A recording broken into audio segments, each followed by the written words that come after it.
Hi, I'm Auntie, and on October 8th, my father took me hand in hand beyond the veil to show me all of the truths and give me all of the proofs of all of the heavenly realms. And since then, I have not looked back since. We live in a multidimensional reality. Time and space are a lie. And I cannot count how many times now looking back, how many times me and my best friend Andrea of 25 years accidentally somehow would stumble upon truths and answers in late night BS sessions that we didn't even realize we had. I have seen spirits my entire life. Since I was as young as 4, I remember, so I'm certain it's been since birth. It is who I am. It's part of my blood. It's in my DNA. So seeing spirits is like second nature for me. Good, the bad, and the ugly. 33. At the young age of 18, I had seen them all. Most often, spirits would come with a message.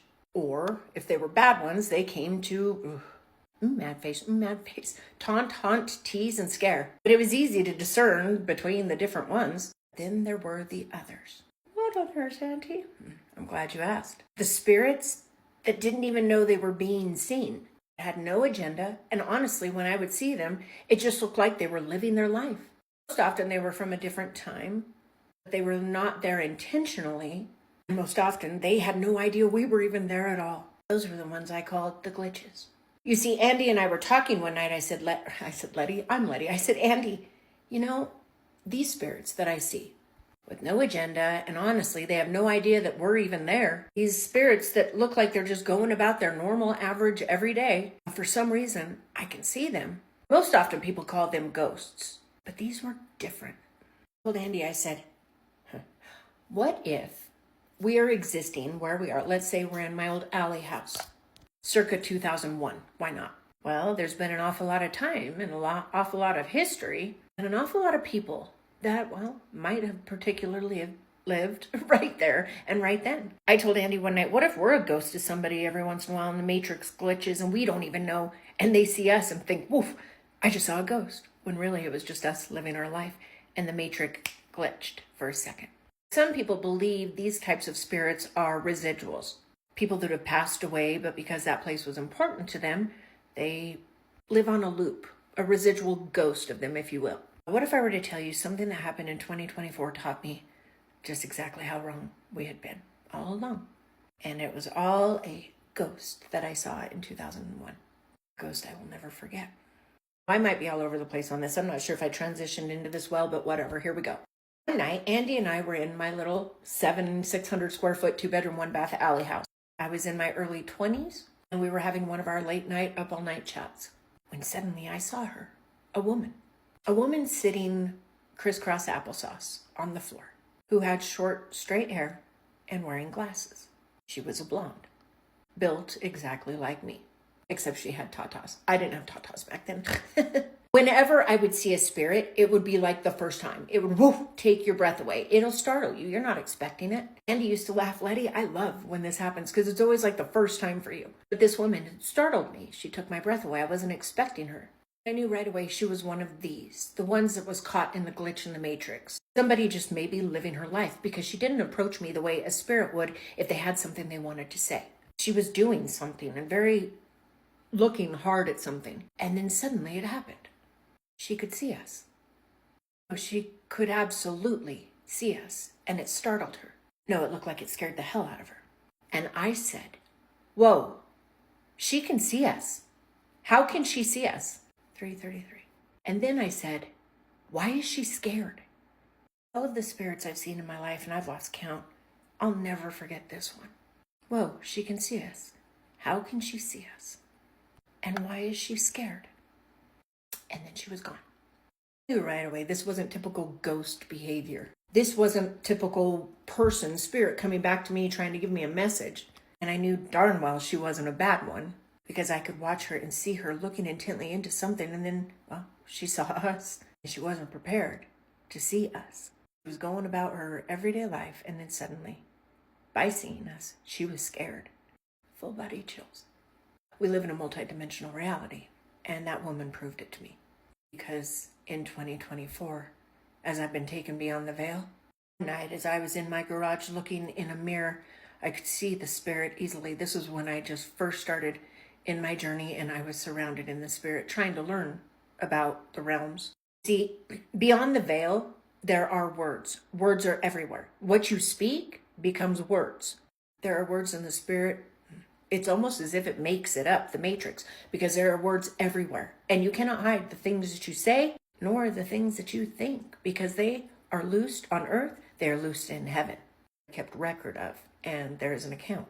Anyways, as I was sitting on the floor looking at the spirit realm, and I was stuck in one I was afraid of, sitting on the floor looking into it, I saw it. I saw me. I saw a brown-haired woman in a realm I was already afraid in. At the beginning of a journey, I still had no idea what was going on. I'd say it was just maybe a week or two in when things were scary and things were hard to understand. As I was looking in there, I felt comfort seeing me and this brunette woman, but that didn't mean I wasn't seeing all of the scary other stuff around me. My heart was racing. As I was staring into the mirror, words appeared. Phrases. And the words that I saw were, "She can see us." How can she see us? Clearly written in the mirror. I took pictures, sent them to my friend Tammy, and then it happened. More words appeared. And those words were, "But why is she scared?" Yeah. Honest, in that moment, I hadn't put two and two together. I felt comfort seeing that, knowing I should not be afraid. But it would only be months later that I would learn the most valuable lesson about us living in a multi-universe. We do. And that time and space, they are not real. As I live and breathe, stand here in this moment, there are other lives going on all around me in different times and in different dimensions. And once in a while, when you think you see a ghost, no, it's not a ghost, it's another person. And the veil, well, it glitches.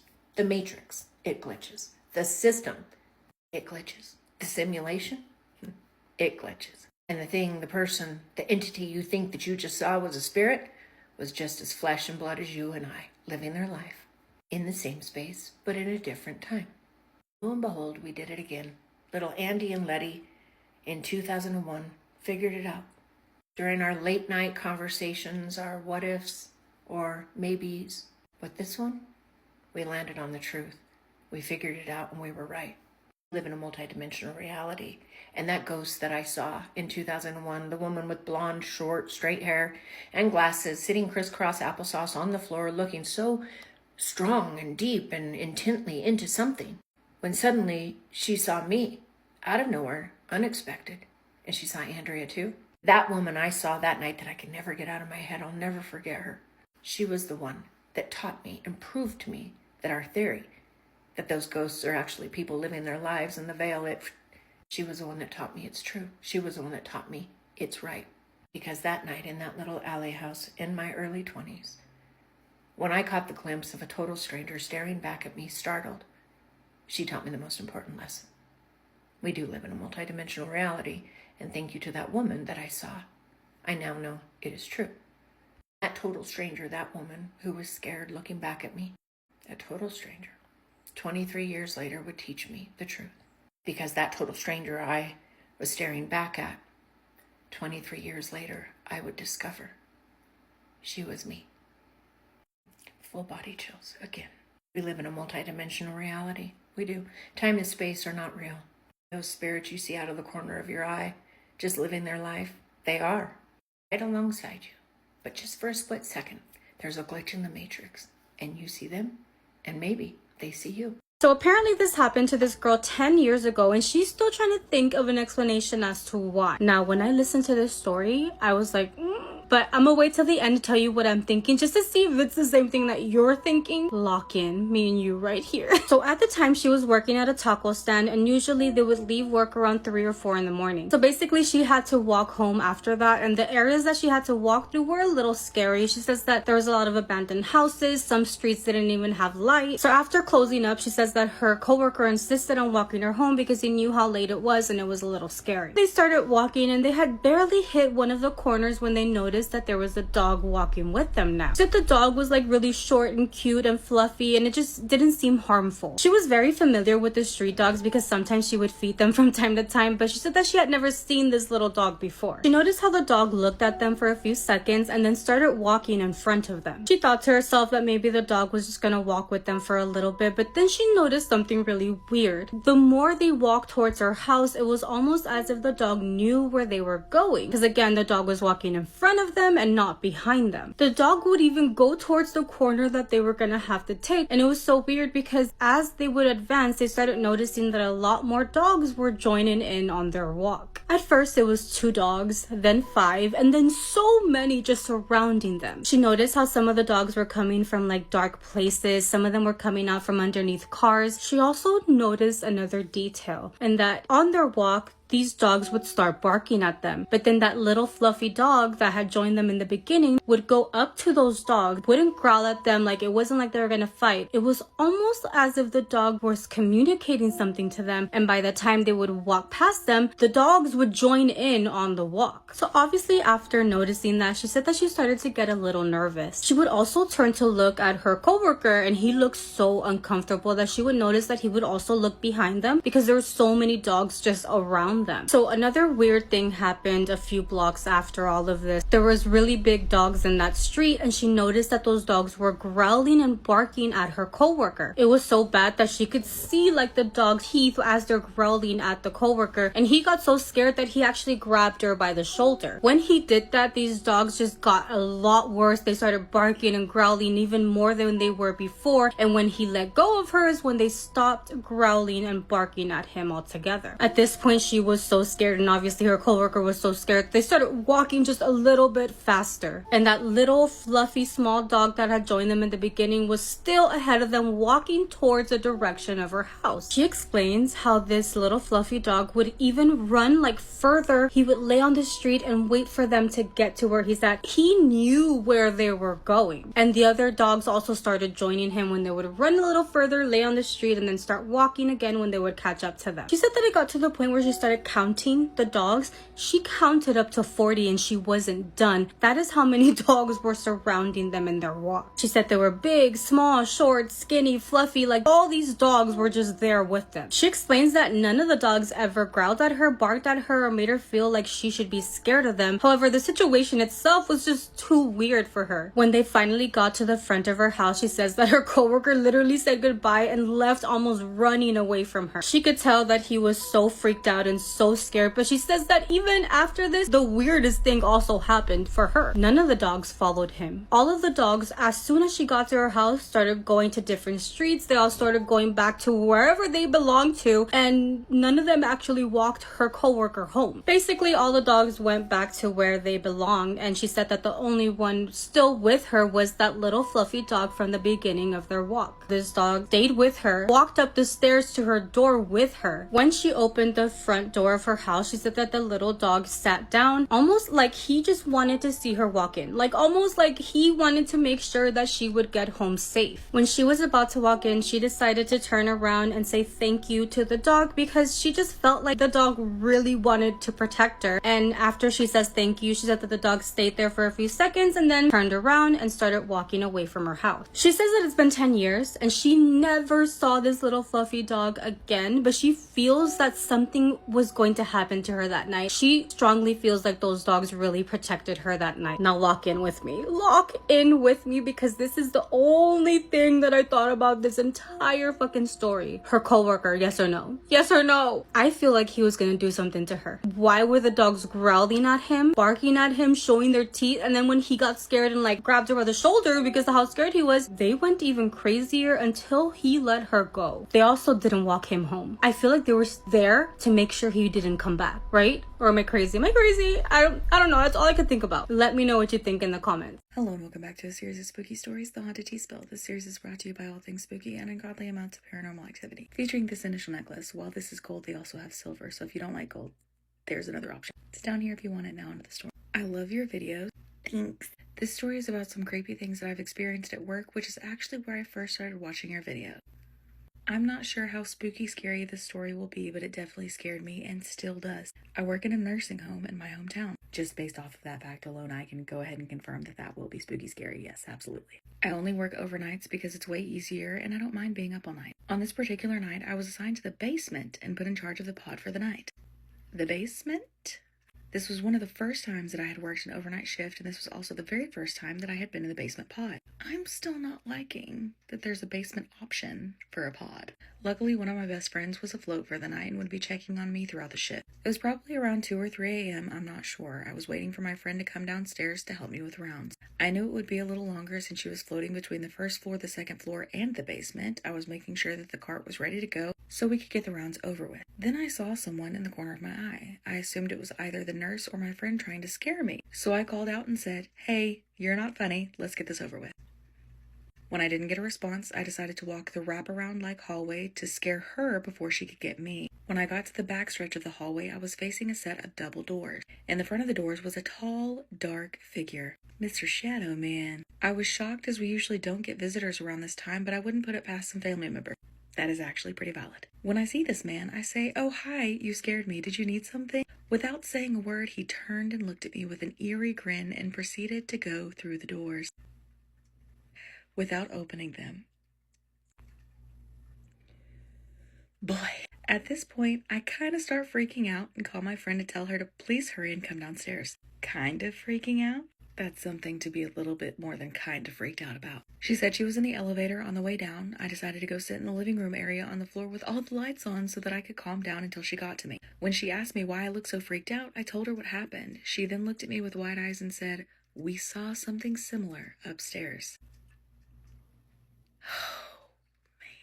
This happened about a year ago. Last year, I had another experience over the summer. I was on the same floor with another CNA and a nurse. The other 2 people with me were sitting in the nurse's station and I was sitting in the living room area once again. A few moments before, we were just making jokes about a resident who only liked to act up when the 3 of us were on shift. When I went to sit down, all of a sudden, we heard a loud and high-pitched scream. We all 3 looked at each other and then did our safety checks, and everyone was sound asleep and in bed. We all gave each other a knowing look and decided not to talk about it. Every time I work in that pod, I only try to have positive thoughts, and if I see anything, I pretend that I didn't.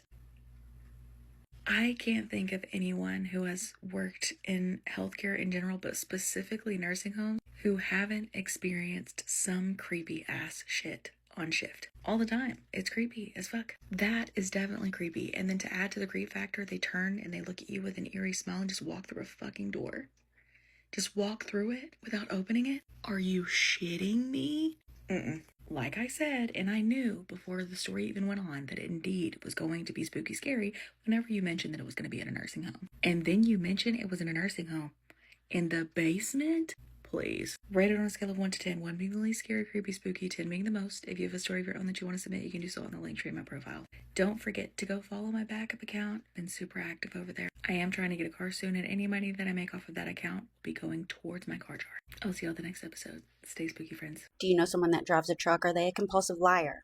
I need to know, because let me show you something. Lip gloss on so I can run this mouth. Now focus. Scary story time. Fright Night Files. My dad used to be a truck driver, and I know that a lot of you lie a lot. I'll just say that, but I will say that I know some of you don't. And this guy apparently was just driving, doing what he was supposed to do. Dispatch called and said, "Hey, thanks for working hard and everything, but you can't have anybody else with you." He said, "I don't." They said, "Yeah, you do." He said, "I don't." And they were like, "Well, who's this?"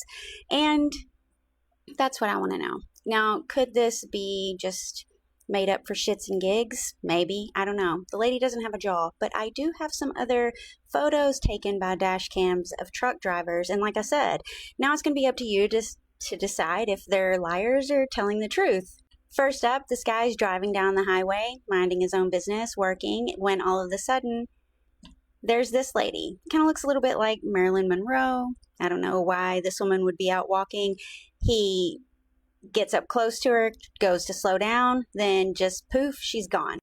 Then you got this one, was driving by, alerted that someone was on the road. He couldn't see anyone, but his camera picked up this, which she kind of looks like a little 70s lady just walking down. Now, the other photo, the one we started off with, that was a new photo circling. Well, some new for some and some not new for others. But here's another one. Now, this guy driving, minding his own business, again, gets a call of the lady can't be with him. He's like, what lady? They're like, that lady. Here's a close-up. Now, to me, this one is scarier than the other one. I don't know. She kind of looks like she has coins in her eyes. And if you didn't know, when you used to pass away, they would put coins in your eyes to pay the ferryman so you could cross over to the other side. So, yeah. And one more little weird one for funsies. What do you think that is? A dog, maybe? A real dog? A ghost dog? I don't know. Somebody submitted a spooky story saying that every woman in her family is said to belong to the water. And when she turned 19, mermaid spirits gave her her first assignment: destroy a marriage. I'm back with another spooky story, and we're gonna call the person who submitted the story Lucy. Now, Lucy says she's never told anyone this story because it does sound unbelievable. However, the women in her family does have ties to the water. So her grandmother used to say that some bloodlines are claimed by the river. Her grandmother told her that long before she was born, one of their ancestors nearly drowned as a little girl.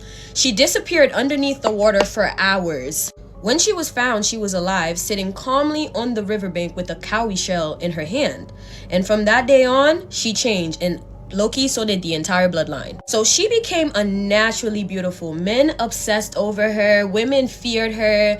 And she said the spirits of the water had chosen the women in their family to carry out their work on earth. Child, Lucy, listening to this, thought that it was folklore until she turned 19. That was the year that she started dreaming about a woman with waist-length hair sitting on a rock in the middle of the ocean. Her skin shimmered and her voice was soft and very hypnotic. The woman told Lucy, "You are one of mine." And after that, strange things began happening. Married men would become obsessed with Lucy for no reason. She didn't even have to flirt. They would leave their wives, spend money that they didn't have on her to make her happy, and ruin their homes trying to please Lucy. So at first she thought it was a coincidence. Then her grandmother sat her down. She told them that their purpose was not random. She told them that the water spirits blessed them with beauty, favor, and protection. But in return, they are given assignments. So some women in the family are sent to bring wealth, some are sent to heal, and some, like Lucy, are sent to test relationships. Like, excuse me? She explained that if a marriage is weak, then she is drawn onto the husband's path.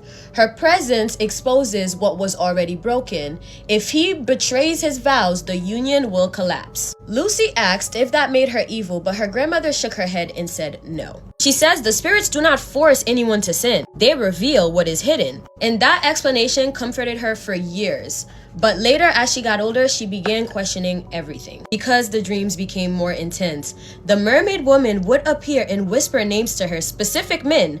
Days later, those exact men would enter her life. Get this, y'all. One was a pastor, one was a businessman, and one was her friend's husband. Every time they pursued her obsessively, their marriages were destroyed every time. This is one of my favorite baking powders. It's the bomb. Anyway, so Lucy tried resisting, but when she ignored the dreams, she would wake up soaked in seawater.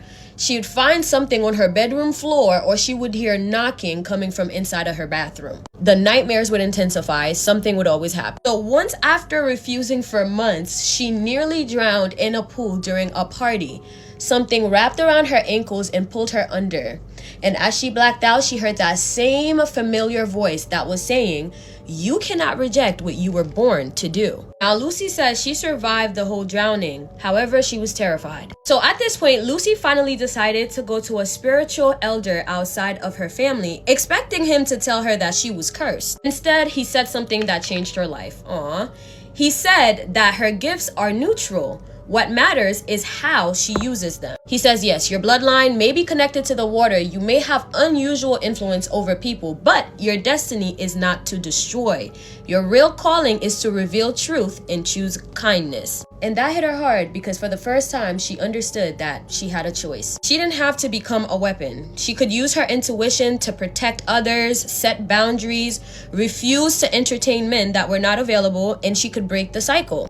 And that night, Lucy dreamt of the mermaid woman again. But this time, she stood there silently in the water, just watching her. She then smiled, and it was like a smile of pride. And she said the mermaid said to her, "At last, you understand." Now, she says she still has assignments, but she no longer believes that she was born to ruin marriages. She said many women in her family were given a gift and many misunderstood it. However, their true purpose is not to destroy love. It is simply to expose what's fake and protect what is genuine, while also moving through the world with wisdom and compassion.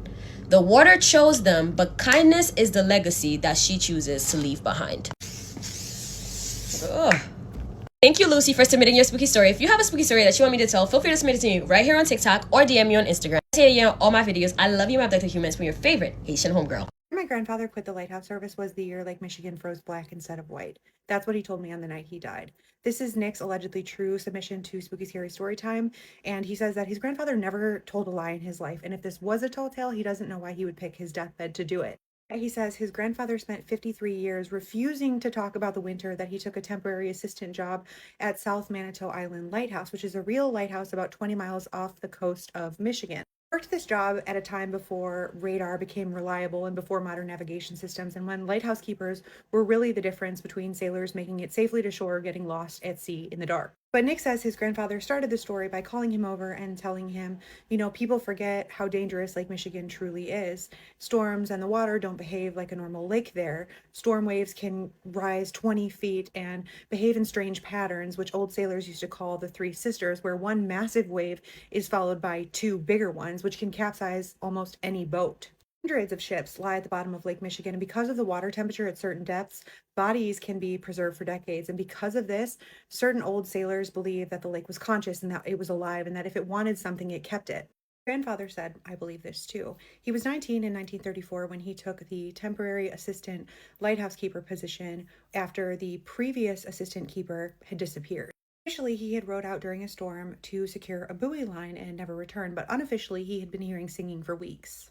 His grandfather said he had laughed at this rumor when he first arrived, and he described the lighthouse as being beautiful. It was a glowing white tower. It still stands, and beside it stands the keeper's quarters, and it's against the edge of water with a dense forest around it. He spoke on the silence and said it was so quiet that winter that you could hear the cracks when the ice shifted.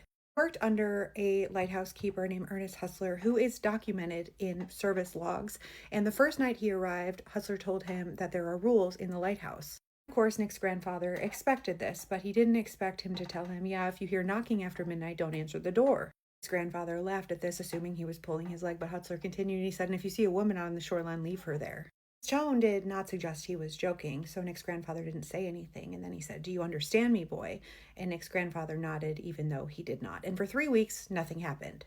The work was hard but predictable, and for weeks they tended the Fresnel lens in the middle of the night, and the light swept over the lake in long and calm intervals. During storms, the tower shook hard enough to wake them, but he said the isolation was worse than anything else out there. They were completely alone. Some nights they did see ships passing in the night, other nights there was nothing at all. And then came February 2nd, 1934. Storm rolled in from the northwest with almost no warning, and the Coast Guard logs actually did record gale conditions that week, though Nick's grandfather insisted that the weather reports didn't accurately describe how the lake sounded that night. He said that the snow was coming down sideways white. He said by dusk, the lake had vanished entirely behind a curtain of ice and sleet, and near midnight someone began pounding on the lighthouse door. 3 distinct knocks, slow and heavy, and Hustler went pale immediately and grabbed Nick's grandfather's wrist and said, don't. Knocking came again, and a woman's voice drifted through the storm, and it said, please. And Nick's grandfather said he had never heard anything so desperate in his life. He was begging to be let in, and Hustler refused to answer the door. He said, that ain't a woman. But Nick's grandfather was 19 and stubborn and believed that old men became superstitious from loneliness. He pulled his hand free and opened the door, and a young woman who was very pale and thin collapsed across the threshold, and she was wearing no gloves and no coat, just a thin white dress. She was already blue from the cold, and he picked her up and he carried her across the threshold and put her near the fire. And he said that he noticed that there were no footprints outside, but assumed that the snow was coming down so hard that it had already covered her tracks. Nick's grandfather said she weighed almost nothing, and meanwhile Hustler would not touch her, wouldn't even look in her direction, and he just said, send her back. Nick's grandfather ignored him, assuming that her family's boat had gone down and that she had washed ashore. There were always explanations for things like this happening. After an hour of laying by the fire, color slowly started returning to her face, and he described her as being beautiful in an old-fashioned way. She had long dark hair, she had strange gray eyes, and though color had returned to her cheeks, her skin was like that of porcelain. And when she opened her eyes, she looked at Nick's grandfather and said, "Did you call me here?" And he thought she was delirious. He said no. She smiled faintly and then said, "You will," and then fell back asleep. After she said this, Hutzler removed himself from the room and locked himself inside his quarters and did not come out until after dawn. Meanwhile, Nick's grandfather stayed by the woman while the storm raged on outside. At some point just before dawn, he began to hear singing, not from inside, but from somewhere outside in the blizzard, coming from the direction of the lake. He climbed the tower stairs and looked through the windows, assuming that more people had been washed ashore and were stranded by the storm. He scraped a lantern room window clear and saw dozens of figures moving across the ice. They appeared to be women, but they crawled across the ice with impossible smoothness that he thought was strange considering the conditions outside. And they had long black hair trailing behind them, but they moved in such a way that he was like, these can't be women, these are seals. But there's no seals in Lake Michigan. But they were moving too fast to be human. But as they approached the lighthouse, he realized they were women. All of them were staring at the lighthouse, and then he said they all began singing in the same note, and the tower was vibrating, the glass was vibrating, the entire tower hummed, and downstairs he started to hear the woman by the fire, but she was speaking, and it wasn't in English, it was something older. He went downstairs and found her standing barefoot beside the door, and water pooled below her even though she had been dry for hours at this point. Behind her, he saw Hutzler, who had come out of his quarters with the Bible and was praying loudly over her. Said the woman opened her mouth and smiled at him, and that's when he noticed her teeth, which were tiny and sharp and way too many to be human. And she said, "Are you going to come with me?" At that point, they heard something scrape the top of the lighthouse, and he didn't know what it was, but Hutzler grabbed a fireplace poker and he started screaming to shut off the lighthouse lantern. At the time, lighthouse folklore included all sorts of strange beliefs about the lighthouse lanterns attracting more than ships. Taylor spoke of dead crews appearing offshore and strange blue lights moving across the water, and Nick's grandfather never believed any of it until that night. They climbed the tower stairs with Hutzler while the woman remained downstairs, and as they neared the top, the singing grew louder, and when they looked out, they saw hundreds of pale figures surrounding the island around the lighthouse.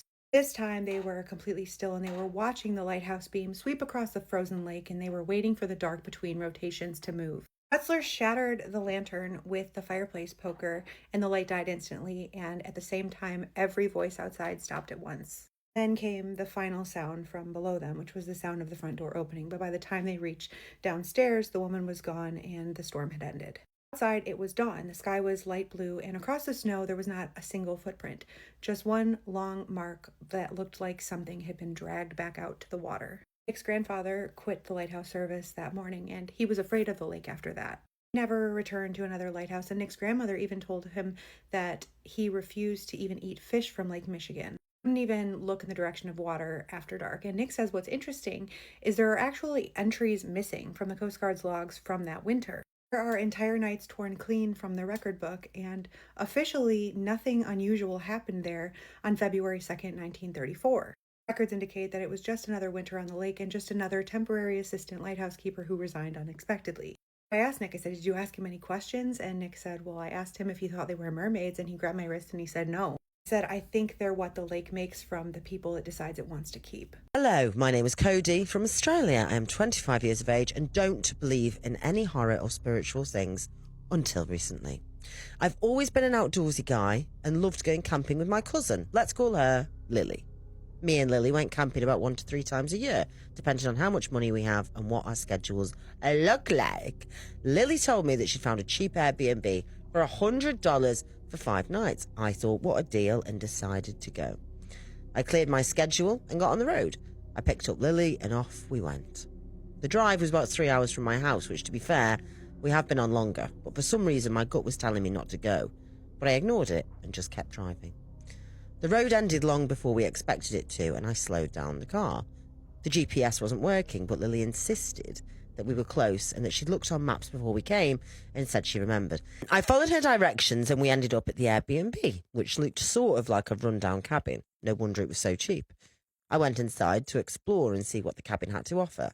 The beds were rusty, the floor was dirty, and the taps wouldn't work. Thank goodness I'd bought my own water, otherwise we would have had to drive 1 hour to the closest town. We unpacked the car and got settled into the cabin. After setting up our own little areas, Lily wanted to go outside and make a fire. So I got my axe, went to cut some wood, but when I came back, she was gone. I called out her name thinking that she was just playing a prank or trying to be silly like we always do. But after calling out her name for 30 minutes and had no response, I knew that something had happened. I searched the cabin, the car and the surrounding areas. Finally, she came back and told me that she heard screams in the forest, and by the look on her face, I knew for a fact that this wasn't a lie and that she was telling the truth. But I told her that she was just hearing things and that we should just make our fire and keep warm. I got my matches out and prepared a fire. Lily said she had something important to tell me, and I said, "What's up?" She said, "I think it's best I tell you that this camping spot is no ordinary camping spot, and things have happened here before." I said, "What things? You're freaking me out, Lily." She said, "Apparently someone called Butcher used to live here and he invited people to stay in his house for dinner. He was really friendly, but people who have stayed in his house never came out. He left the area years ago, so there's no way he could be back now, but apparently he used to kill people while they slept, or he'd tie them up and force them to watch him chainsaw their friends." Oh no, that's giving Wolf Creek. I said, "So now you tell me that we're staying in a murder house. Lily, I just want to go home." Lily said, "Let's just stay one night and see how it is." I calmed down and tried to ignore the story, but I kept feeling like I was being watched from the forest. This is a good story, actually. I really relate to Lily as well, because I think I would be like, go on. Oh, would you be the one to stay there? Well, it's kind of fun, isn't it? It's like, it's totally a bad idea, but there is something about being like, should we just stay?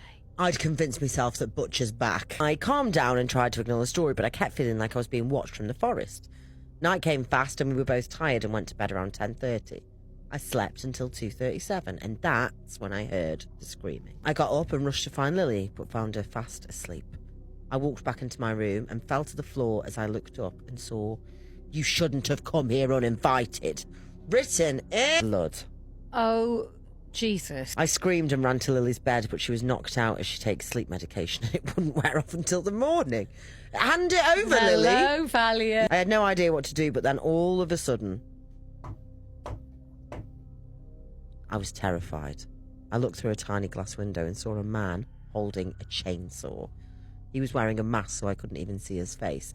All of a sudden, he turned on the chainsaw and cut down the door. Oh my God. Australia's different. Australia is a whole new level. Right then and there, I knew that me and Lily had to get out of there. I hid under one of the counters as he walked around the house. I snuck into Lily's bedroom, picked her up and crawled out of the house into the car. I turned on my car and sped out of there as quickly as I could. As I was driving, I saw him in my rear view mirror. I sped up even more. Eventually, I got to the main road.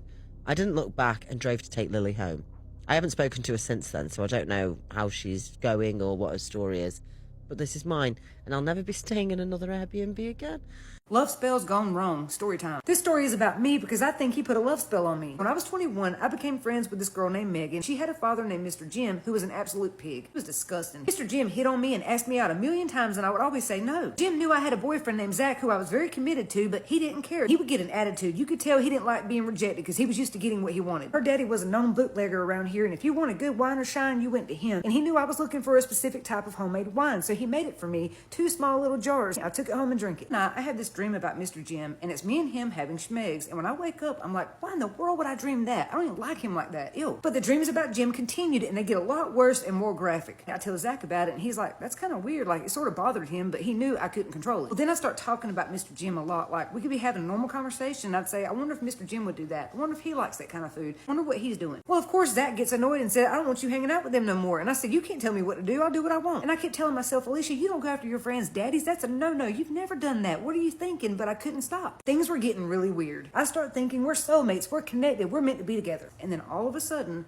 I wake up and all I can think about is Jim. I go over to Megan's house because I want to see her daddy. When I pull up, he's standing out in the front yard waiting on me. We hug and then we kiss. And when he kissed me, it felt like I took a pain pill. It was like straight euphoria. It felt like I had took some kind of drug. I really thought I had fallen in love with Mr. Jim. So Megan comes out and she's like, whoa, oh my gosh, what are you doing, Daddy? Let her go. And he said, no, we want to be together. And she said, Alicia, what? And the way Megan looked at her dad with pure rage, she said, Daddy, you're not doing this to her. Leave her alone. And it felt like maybe they had been through this before. But I didn't care because all I could think about was him. holding him, kissing him, being with him, being his wife. Megan said, Alicia, what about Zach? I said, what about Zach? You can be with him. I don't want him. Megan said, you don't mean that. Alicia, you like Zach. What are you talking about? This ain't you. And I said, yes, it is. I love your daddy. And that feeling got a lot stronger, a lot faster, the more I was physically near him. She said, no, you don't. You hate my daddy. He's a pervert and a pig, remember? I said, I don't care. I really think you're just bothered by the fact that me and your father want to be together and I could be your stepmom. Y'all, I was talking crazy shit. I asked Megan, why was she being so jealous? Did she want to be with her daddy? Was she jealous of me? And she said, shut the hell up and get in the car. I'm taking you home. Y'all, I was bawling, crying, begging her to please let me be with her dad. I have to be with her dad. And she was like, get in the car. And then she put me in the car and we left. A few minutes later, I apologized to her and said, as your new mother, I'm going to love you like my own child. I can't wait to be your stepmom. So she spent the night with me so I could not go back over there. And she kept saying, you can't sleep with him. Don't let that happen. I called Zach, break up with him and tell him, never loved him. I always loved Jim. Bye. All that night, I couldn't stop talking about her dad. Like, where is he at? What is he doing? Is he talking to someone? Is he married? Like, I was jealous over him. She starts asking me questions about when this started. I told her about the dreams, which all started the night he gave me that wine. That was when I had the first dream. Some of it is still a blur. I can't remember everything that happened, but I do remember Megan telling me that she was going to fix this. It's fuzzy, but throughout the night, she kept messing with my hair and my pillow. I don't know what she was doing because, like I said, I can't remember it. She said, I promise you, you're going to feel different in a few days. I said, no, I love your dad. I'm marrying that man. That night, I had one of the scariest night terrors I ever had, and it was of her father, Mr. Jim, coming up out of the ground,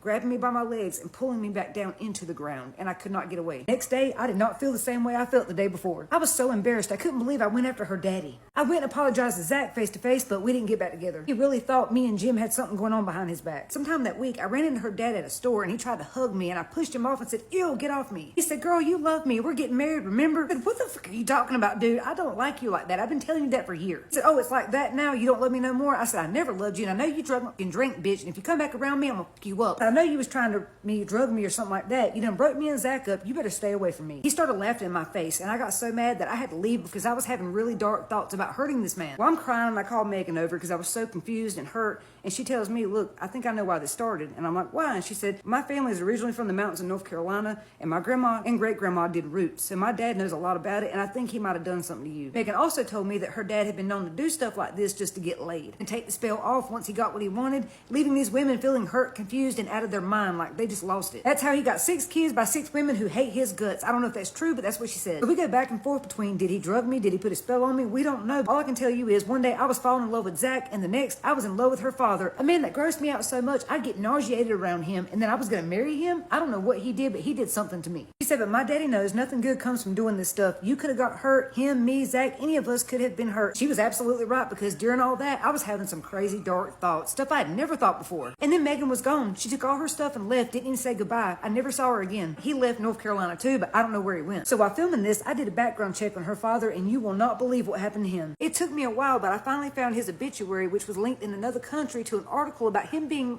by his last wife. I don't know the situation, and I'm not saying he deserved it, but I have to wonder, did he finally mess with the wrong one? I don't know if he put a hex on this woman, or if he drugged her or what, but either way, she stabbed him to death. And no, I'm not going to show the article because it's not fair to Megan. She don't deserve to be punished because of what her dad did. I would never dox her like that. Megan was always a really good friend to me, and of course I changed all the names. I always use fake names to protect the people in my stories, but I will say that Megan is doing great for herself. She's successful. She has the family she always wanted, and I'm really happy for her. I think we found something that should have remained hidden in our house. This is pretty creepy, and I've watched enough horror movies to know that things like this stay hidden for a reason. So we're currently turning this bedroom finally into our son's nursery, and we've taken out the huge wardrobes, and we found some things. Can you see that? Yeah, I don't want to touch it that much, to be honest. So this was a base. You can see where the base was. And this was face down with like a little bit of tissue wrapped around it. I don't know where the tissue's in the bag there. I've seen enough horror movies to know that that is one creepy ass doll. And why was it under the wardrobe? You know, it could just be some little girl's lost doll. But yeah, I don't like it. Anyway, if anyone knows what I should be doing with that, please let me know. This is all going to be plastered and be made into a normal room, so I'm not going to be, maybe I'll put it under the floorboards. I found some newspaper that was stuffed in here, which has helped me date, I think, when the wardrobes were put in. So this, I've kind of made it out that this says like Australian Dream Cream, and this is a coupon. And I've looked it up online, and that cream was around in 1952 to 1971. And coupons are popular in the late 50s, so it could have been the late 50s that these were put in. I've also noticed that that's like a crow or a jackdaw, which is really, I'm going to say maybe a bit coincidental, because we have an obscene amount of jackdaws and crows on our chimney every day, all the time, and they're in our chimney breast. But yeah, I've been finding some things in the house, you know, like little cute things like stamps and glass bunnies and little hand-carved bears and toys. But now I found that. And like I said, I've watched enough horror movies to know that I think stuff like that should stay hidden. So let me know what I should do with it. Axe in hand, the vibe is set, and once I start, don't eat too much, because you gotta stay fine. But come on, bestie is. Oh, yeah. Hi, bestie. I missed you. I done caught you at nighttime, huh? I don't care if it's night. Go get a snack or some water. Get something. For the others, get your gardening essentials, all right? All right. I have a new YouTube compilation, so if you want to watch my stories in long form, go over to my YouTube. Don't watch nobody else's, because they're making money off of me. So for the sake of the story, let's call this girl Vivian. Vivian, qui m'appelle comme ça. Sorry, I just had to. This was an experience that Vivian had that till this day she doesn't understand, so she wanted to share it with me, and I thought I'd share it with y'all.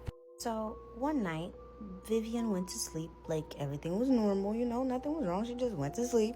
And when she went to sleep, she had a dream. This is kind of a short story, but like, you know, she had a dream that she was in her home, right? She had a dream that she was in her living room sitting on her couch, except when she turned over to the clock, it was the same time she went to sleep. And when she looked at her phone in the dream, it was the same date as she went to sleep.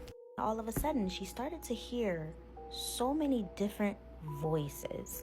I know what you're thinking, like voices, like she might be hearing, like, you know? But no, these voices felt like people she knew, right? So something told her to go outside. And so she decided to go outside. Mind you, she's still dreaming.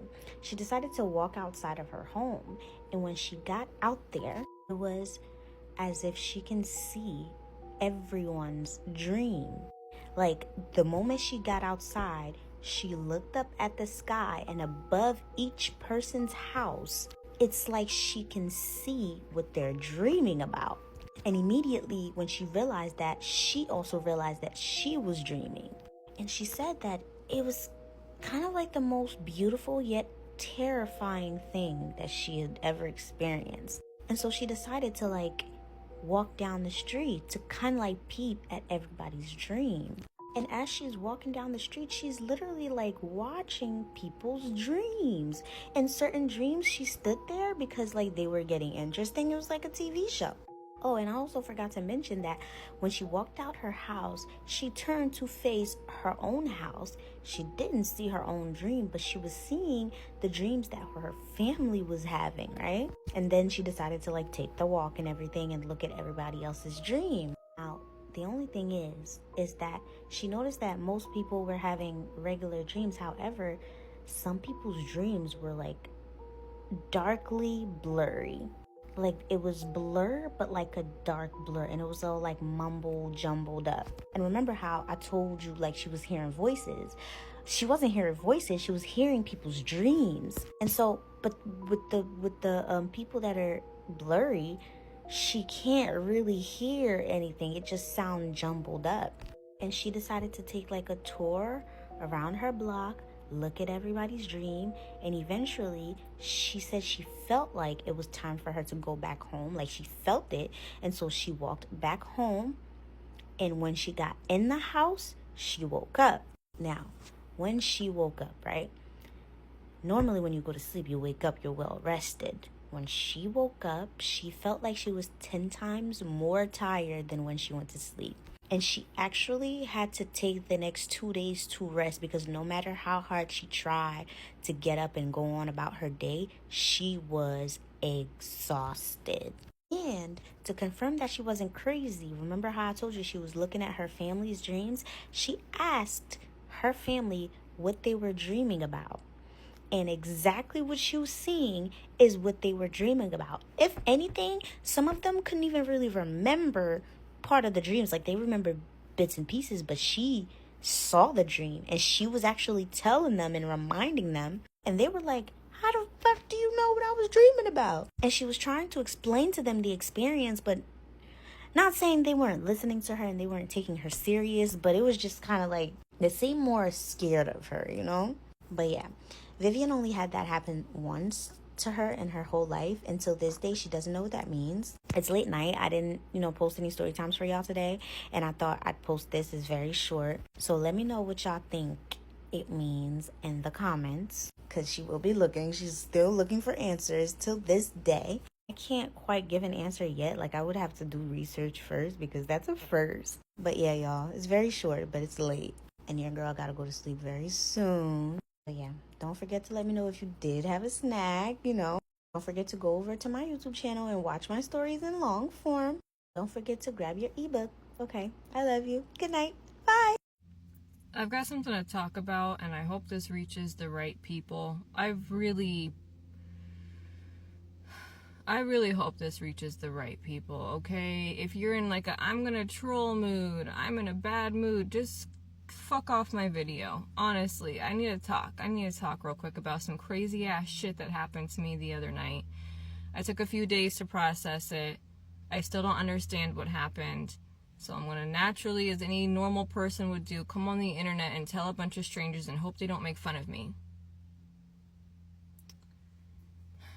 The other night, I'm laying in bed, and it's around midnight. I go to bed at midnight every single night. Chronically never just gonna get enough sleep until the day I die.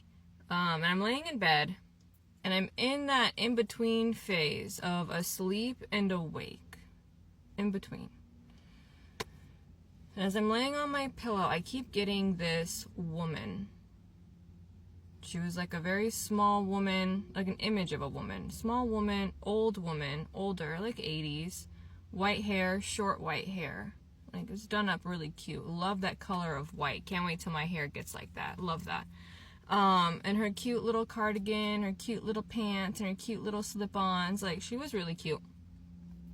But that random image of this random woman kept appearing in my mind. And I was like, that's fucking weird. That's weird, right? Why am I seeing this woman? And this is where everything goes left for me. Because I'm in this in-between zone. I keep seeing this woman. And as I'm laying down on my pillow on my left-hand side, you know how like your body like jerks to test to make sure we're still alive, like to check in with us, and how you get like a blip, like a muscle spasm? As I'm laying on the left-hand side of my pillow, my neck goes out of nowhere. Out of nowhere, my neck cracks left. And it woke me up. And I was like, what the fuck was that? I've never had that happen to my neck before. And the left-hand side for the last couple of days felt like I pinched a nerve. Like it really hurt on this part of my neck. And I was like, that's fucking strange. And the woman was gone. Gone. Now, we're gonna make a right turn, a hard right. I'm speaking with one of my mom friends on the walk back to my car. And she says to me like, hey, did you hear all those sirens? And I was like, yeah, but I couldn't find any information. Because usually when I hear sirens in the area, I'm on the internet like, what's happening? Because we live in California and I always want to make sure like if there's a fire, like where is it? You know what I mean? Where's the wind coming from? Where's the smoke blowing? Like I have a lot of natural disaster anxiety. And I said, yeah, I heard the sirens. But why were there sirens? Because there were sirens like in the wee hours of the morning. And she told me, get this, that one of the neighbors in our community, an old couple, died.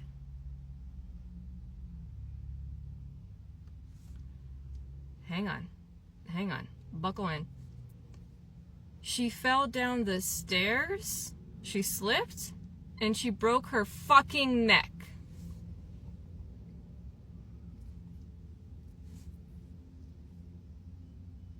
Ugh, indigestion like a gas bubble. She broke her fucking neck. And I said, well, which neighbor? Because I don't know all of my neighbors. I'm gonna be honest with you. Out of all of the neighbors, I know like 5 in our community because I keep to myself. And apparently they're one of the little condos that's like on the back side, but like on the corner street side. So like not anywhere near me at all, but still within the community, still in our community. And she fell down the stairs and she broke her fucking neck. And then I got this weird feeling, and I asked her, I was like, did you know her? She goes, well, I've seen them in passing. And I was like, okay, because they used to go for like, it was a couple, they used to go for like morning walks in the community. And I asked her, I was like, okay, well, what did she look like? She had white hair. Short. She got her hair done every single week.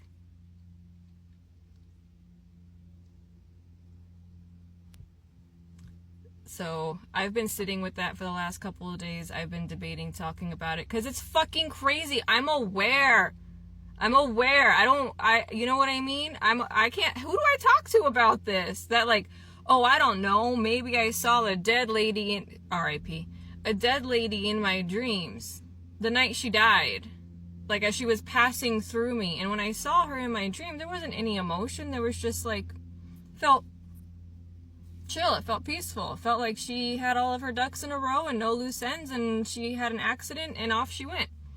Didn't seem like anything heavy. It didn't seem like anything scary or repressive. It was just she, for some reason I kept getting flashes of her in my mind, and then my neck spasming and cracking. Like my neck still fucking hurts, you guys. It still has like it still hurts right here. Where did she hit herself on her neck and break it? I don't know. I'm not asking any more fucking questions. It freaked me out, and I wanted to share it with you. So, thanks for listening. God damn it, dude. One of my followers, who would like to be referred to as Sis, says, my dead father saved my life. Back in 2005, Sis was driving from Savannah, Georgia to just outside Panama City, Florida to visit a friend. She was driving her 1998 Bonneville, which she said was in really good shape. It had lower mileage, so she wasn't very concerned about making the trip by herself. She mentions that her father always made sure that even his daughters knew how to make their vehicles roadworthy. Sis said that she's not really new to road trips, and it wasn't like she was too young or something. So the day after she had her vehicle serviced, she headed out early on her own. So she gets down to I-10 in Florida, and she was making good time speeding along. She was about an hour away from her destination. And then all of a sudden, out of nowhere, her car made this horrible sound, and it felt as though she lost all control of the vehicle. And the 2 left side tires started to lift up off of the ground, and she felt like she was about to roll. So all of a sudden, she feels the presence of strong hands come down over top of hers on the steering wheel. And clear as day, she heard her father's voice right in her ear say, "It's okay, sis. I've got you." And then before she knows it, she is off onto the side of the road, completely safe. She says that her father passed away January 1st, 1999, and he always called her sis because she was the oldest of the girls. She says, "I knew what had happened." So once the mechanic got there and towed the car, after he assessed it, he told her he had no idea how in the world she could have kept it from flipping over. Now, I don't know a lot about cars, but apparently the big serpentine belt had snapped, and that was the only belt in the whole vehicle. And once that goes, everything kind of loses control. And she said, "I have no idea why that happened. I mean, everything seemed to have been in good shape." But she also knows that her father absolutely kept her safe that day. She also mentions that that was only one of the times he has come to her, but It was the most dramatic. So many good ones like this coming in lately, and it's sparking even more. I have another one to tell tomorrow. Guys, let me know your thoughts in the comments. I know Sis will be in there reading them too. Has anything like this ever happened to you where you know a loved one has come from the other side to help you? I freaking love these stories. All right, drop them down there, and if you're new here, you gotta follow for more creepy story time. Here's a spooky one for you. Do you think sleep paralysis and the associated demons that come with it are all in the head, a state of mind between waking and asleep? Or do you think it's altogether more paranormal?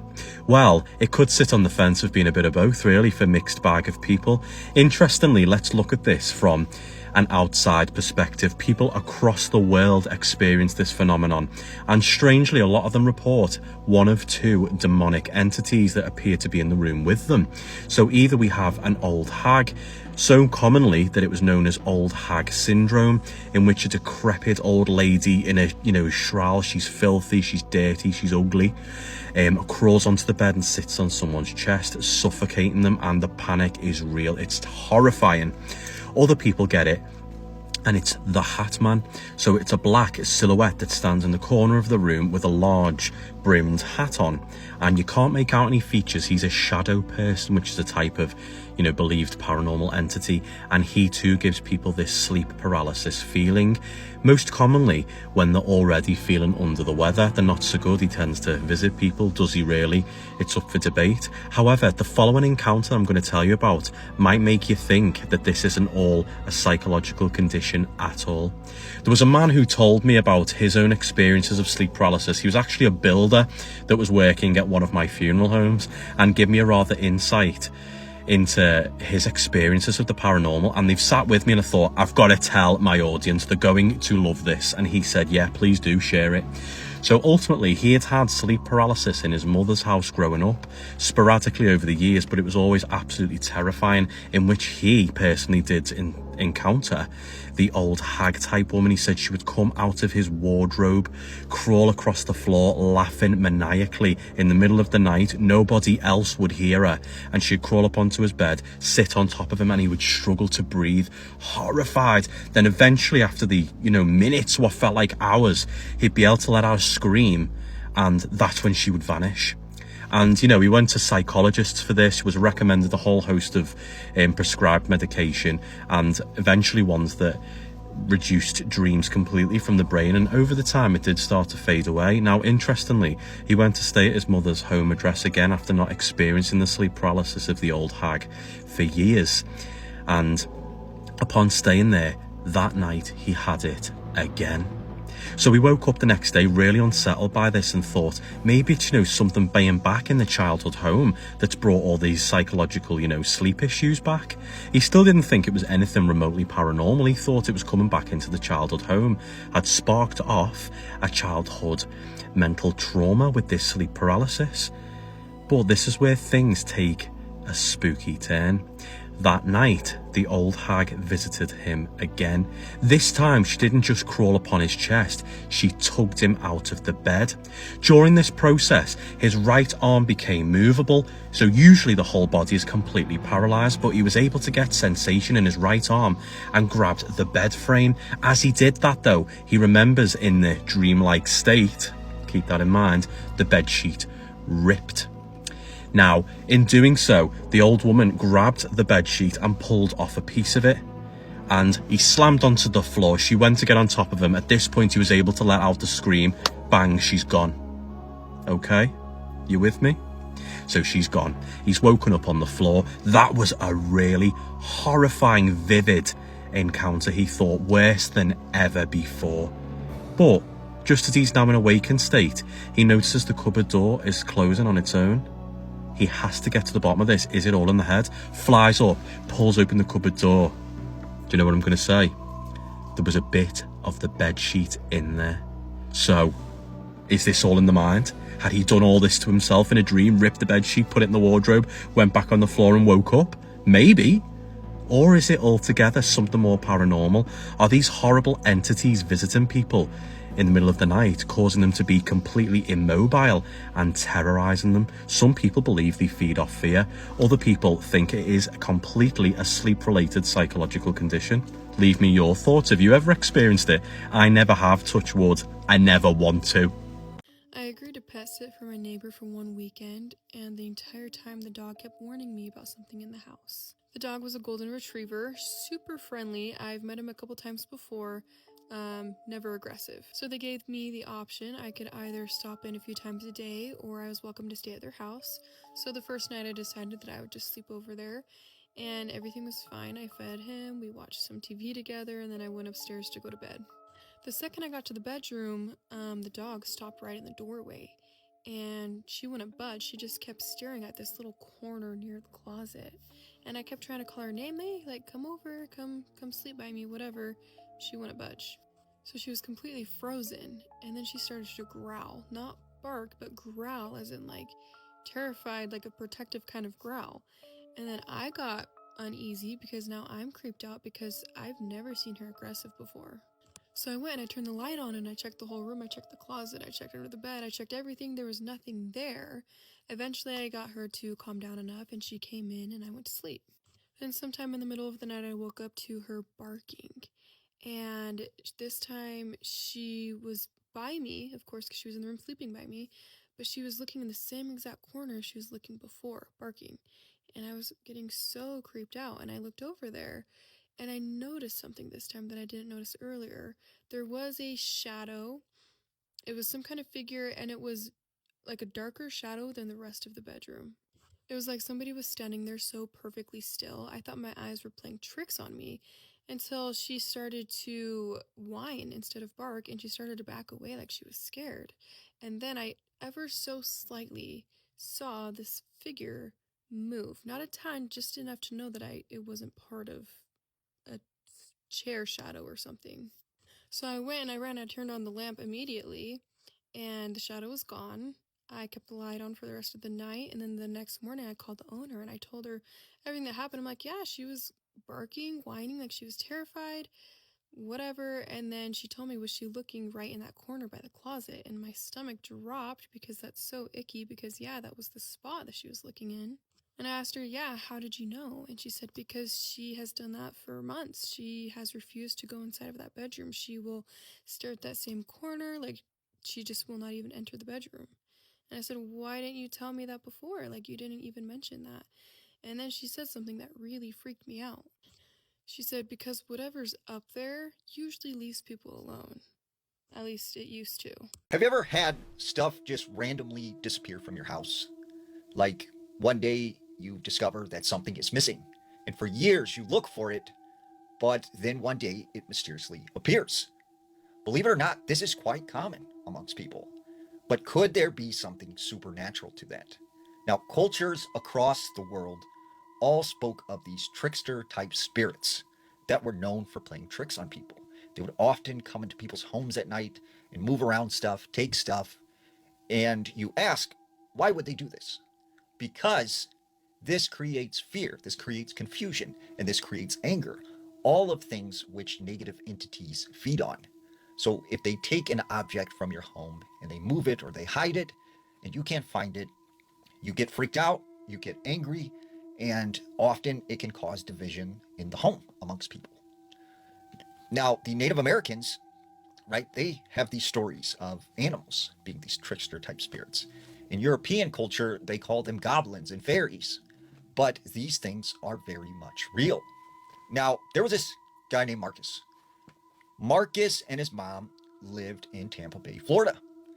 And he said one day he was in his bedroom and he had this big cabinet.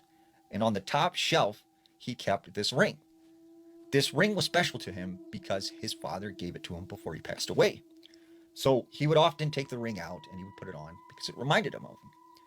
And when he was done with the ring, he would put it on that top shelf every time. But he said one day he went to go and grab the ring and it wasn't there. So he started frantically searching his entire room and he can't find this thing. So he goes out to the room and he goes to his mother's room and he says, Mom, like, did you take Dad's ring? Like, what did you do with it? She says, I did not touch your dad's ring. Like, I haven't been in your bedroom. So they search the entire house. They cannot find this ring anywhere. Couple weeks later, his mom comes running into his room, and she's like, "Okay, Marcus, what did you do with my favorite dress?" He goes, "What are you talking about?" And she goes, "I know that you've taken my dress and hidden it somewhere or done something with it because you were mad at me about the ring." And he goes, "Mom, like, I didn't take your dress." And she goes, "Okay, whatever." Over the next few months, they start noticing more and more things go missing around their house. And it was getting to the point where Marcus would be brushing his hair, he would set down his comb, and then it was gone. And he could not find these items anywhere. So one day he has a talk with his friend who was very superstitious. And she tells him, you know, sometimes spirits take these objects and these items from our homes. Why don't you call out alone in your bedroom and ask the spirit to return this item? So he goes home and he goes into his bedroom and he says, you know, "Hey, could you please return my father's ring? Like, it means a lot to me." That night he goes to bed, and when he wakes up in the morning, he gets up out of the bed and he finds this ring on the ground right next to the bed. Now, he had searched this area hundreds of times, and somehow the ring just appeared there.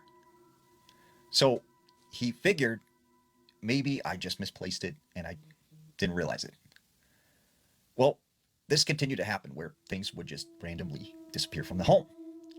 One night he's in his bedroom and he's asleep, and he said he heard some sound from out in the living room.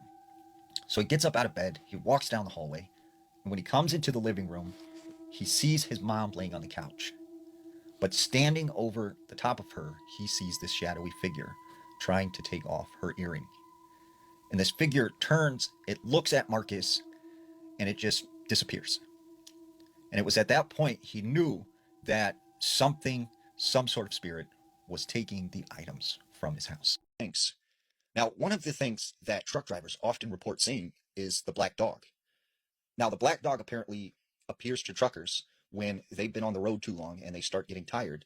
And it's sort of a omen, a warning that they need to get off the road or they will be in a terrible accident and lose everything. And I heard one black dog story that stood out to me. There was this trucker who was driving on Interstate 80 one night, and he had been going for 22 hours straight. He starts, getting really tired. So he turns on the air, he turns on the radio. And as he's driving down the interstate, right in the middle of the road, along the yellow lines, is this black dog running right towards him. He slams on his brakes, and the dog goes right underneath him. And he thinks it's weird because he didn't feel anything when he hits this dog. But he feels bad about this. So he thinks, I should get out and check on this dog and at least put him to the side of the road. So he gets out of his truck, and he's, got a flashlight, and he's looking around, and he doesn't find a dog anywhere. So he gets back in his truck, and as he's driving, he radios to another driver, and he tells him, what had just happened to him. And that driver instantly says, "Get off the road right now and go to sleep. Do not drive anymore tonight." And so this driver's like, "Oh, okay." So he pulls off onto the truck stop, and, he goes to sleep for a couple hours. When he gets up, he decides to go and use the bathroom inside the truck stop when he sees at least 5 or 6 police cars, in front of this truck stop. And so he talks to one of the police officers, and he goes, "Is everything all right?" And they go, "No, it's just been a crazy night. We were responding to a terrible accident. Truck driver fell asleep, destroyed his rig." And he goes, "Whereabouts did this happen?" And the police officer tells him, and that was in the exact same location that he had seen the black dog. Now, this story takes place in Wisconsin. There's a truck driver. He's doing basically what's, I believe, is called a meet and turn, where one trucker will meet another trucker at a halfway point and they will exchange loads, and that second trucker will take the load to its destination. Now, he gets to this meetup point, and it's just this big parking lot next to a bunch of warehouses. And he's there an hour early, so he says, "You know what, I'm just going to take a nap and wait for this guy to come." So he gets in the back of his cab, and he's just, sleeping. And all of a sudden, he hears barking. And he thinks, why is there a dog in the middle of this, warehouse district? And it starts getting louder and louder, and it sounds like this dog is just, very agitated, almost like it's barking at his truck. So he gets up, and he goes to the front of his truck, and he looks out the window. And he sees a man outside his window. But the man is what's making the barking sounds. And he thinks, what the heck, what's going on? So the dude just gets in the driver's seat and, starts driving off. And this dude is chasing him while barking at the truck. And, he drives off. The other driver calls him like, hey, why aren't you at the pickups or at the meetup spot? And guys, tells him what happened. And he's like, well, I'm here. There's no dude. There's no dogs. There's nothing around. And he said after that, he stopped doing these meet and turns because it had freaked him out that bad. So another creepy trucker story that I'd heard is in Greenwich, Rhode Island, there is a truck stop that is literally right next to this old cemetery. And one night, this truck driver, he, pulls in for the night, and he goes in the back of his cab, and he starts going to sleep. Well, it wasn't long before he hears boom, boom, boom, 3 knocks on the side of his rig. And he thinks, it's probably like a lot lizard or something. So he goes, he opens up the curtain and he looks out, and there's no one there. So he's like, what's going on? So he closes the curtain, goes back to sleep. Once again, man, he's woken up. Boom, boom, boom. And he gets out this time of his rig and he starts looking around. There's no one outside, no one near his truck. And so he goes back in and says, you know what, I'm going to sleep in the driver's seat. And if, someone comes and knocks on the door, I'll see him this time and tell him to stop messing with me. So he's laying in the driver's seat, and all of a sudden, his rig starts up by itself. And he's looking, at the, like, how in the world did this just start up? So he turns it off, and he thinks, I need to get a cup of coffee, man. I'm losing my mind. And so he gets out of his truck, goes into the truck stop, and starts talking to the lady at the counter. And she goes, yeah, there's right next to here, the cemetery is an old pioneer cemetery from the 1800s. And a lot of weird stuff happens here at the gas station. And so he was tired, but he decided, I'm going to go somewhere else and sleep. And so he got in his truck and just left. This next story is, to me, is the creepiest. There was a truck driver who basically, he drove this flatbed trailer that, and his job essentially was to take cars that had been in wrecks and apparently bring them to this place where they would research these cars and see what they could have done differently to prevent, damage in certain points of the car or death and stuff like that. And so one night he's transporting this wreck that had been in a bad car accident and completely totaled this vehicle. And as he's driving down the interstate, he hears beep, beep, beep, like a horn honking. And he's looking out his mirrors. There's no one behind him. He's thinking, who the hell's honking at me? So he keeps on driving. And once again, beep, beep, beep, he's hearing honking. So he's like, wait a second, is that coming from the cars that I'm transporting? So he pulls off the road and he gets out of his truck and he goes and he's like looking around at this truck or at the car that he's transporting, and there's no horn honking or anything. And like, he thinks maybe the car, from the damage from the wreck, maybe, it is causing the horn to go off or something. So he gets back in his truck and he starts driving again. And as he's driving, right, he hears the honking. And I mean, his whole drive to the nearest truck stop, this car is honking from the back, even though there's no one inside of it and it's completely totaled. So he pulls off into the truck stop and he gets out and he's walking around the back of his truck, around the trailer. And he's just looking at this vehicle and he's trying to figure out how in the world can this horn honk? And right at that moment, the car starts up and the lights turn on and the engine starts revving. And he's freaked out at this point. And so he goes and runs back in his car and he radios to dispatch and he's like, I don't know what's going on. This car is turned on by itself and the lights are on and it's honking. I don't know what to do. And so dispatch says, go and just look inside the car, make sure that, there aren't keys in the ignition or, check a few things and just, get this load to where it's supposed to be. So he gets out, goes back to the vehicle. And when he looks up into the driver's side, he sees a face of a man just staring at him, looking at him from the window. And he just takes off running, leaves his rig there. And he calls dispatch and is like, I'm not taking this load. I'm not even getting back in the truck to drive to the nearest truck stop. Like I'm done. I'm not doing this. And he quits his job like that day. And he had been trucking for like 20 years. And he said he never would like not, give up a load or anything, and after that day he quit and he never was a trucker again.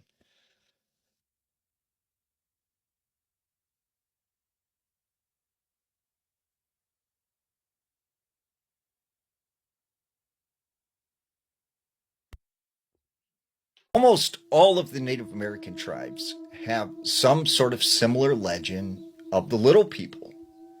In the tribes like the Crow, they see these things as being mischievous tricksters that are sometimes helpful. But in other tribes, like the Cherokee, they see these things as being malevolent. They are known to take young people and lure people out into the woods. They are sometimes cannibalistic and very aggressive. The little people are often described as being from 2 to 3 feet tall, having these sharp, jagged teeth and nails, having these pot bellies and these short arms and legs. But despite their height, they are considered to be very strong. They could carry away a whole elk by themselves. Now, there was a story that came out of the Pryor Mountains. There was this woman who lived on the Crow Reservation. And she said that when she had her daughter that was 3 years old, they lived next to this forested area. And she said one day, her and her daughter, they were playing in the backyard. A friend comes over and she starts having a conversation with her. When she looks over, she sees her daughter right next to the trees, and she's talking to someone. So she walks over to her and says, honey, who are you talking to? She said, Mommy, these small people, they want me to come play with them. They want me to go and see their home. But I told them my mommy wouldn't be okay with that. So she grabs her daughter and says, come with me. Like, don't talk to them. Don't follow them. Leave them alone. So that night, she puts her daughter to bed. And after a couple hours, she starts to hear these sounds coming from her daughter's bedroom. And this girl is saying, my mommy said I can't come with you. No, leave me alone. Like, stop. And so the mother comes running in the daughter's room, and she finds these little people on her bed trying to drag her off and out the window. So the mother takes off this ring and she gives it to these little people. She throws it on the ground. They grab it and they take it and they run out the window. But still, from time to time, she said when she would go in her backyard, she could hear the voices of these little people calling to her to come into the woods. Many years ago, I started watching this show called Beyond Belief with George Norrie. And I vividly remember this episode featuring Richard Nolan, in which he was talking about UFO secrecy, the suppression of information, and the urgent need for the truth to come out. And this episode was my very first introduction into UFO disclosure. And it affected me so deeply. And since then, the Gaia channel has been this amazingly, incredibly effective, eye-opening resource that I still watch and reference to this day. It's packed with over 500 hours of UFO disclosure and conscious content. Now, won't you go and take the journey with me today onto Gaia? My grandma always used to tell me that nothing good happens between the hours of midnight and 4 a.m. She would say, those are the devil hours. Do not go out during that time. And, I always tell people, if you don't believe any of this stuff, right, go out after midnight into the woods alone and then tell me what you think.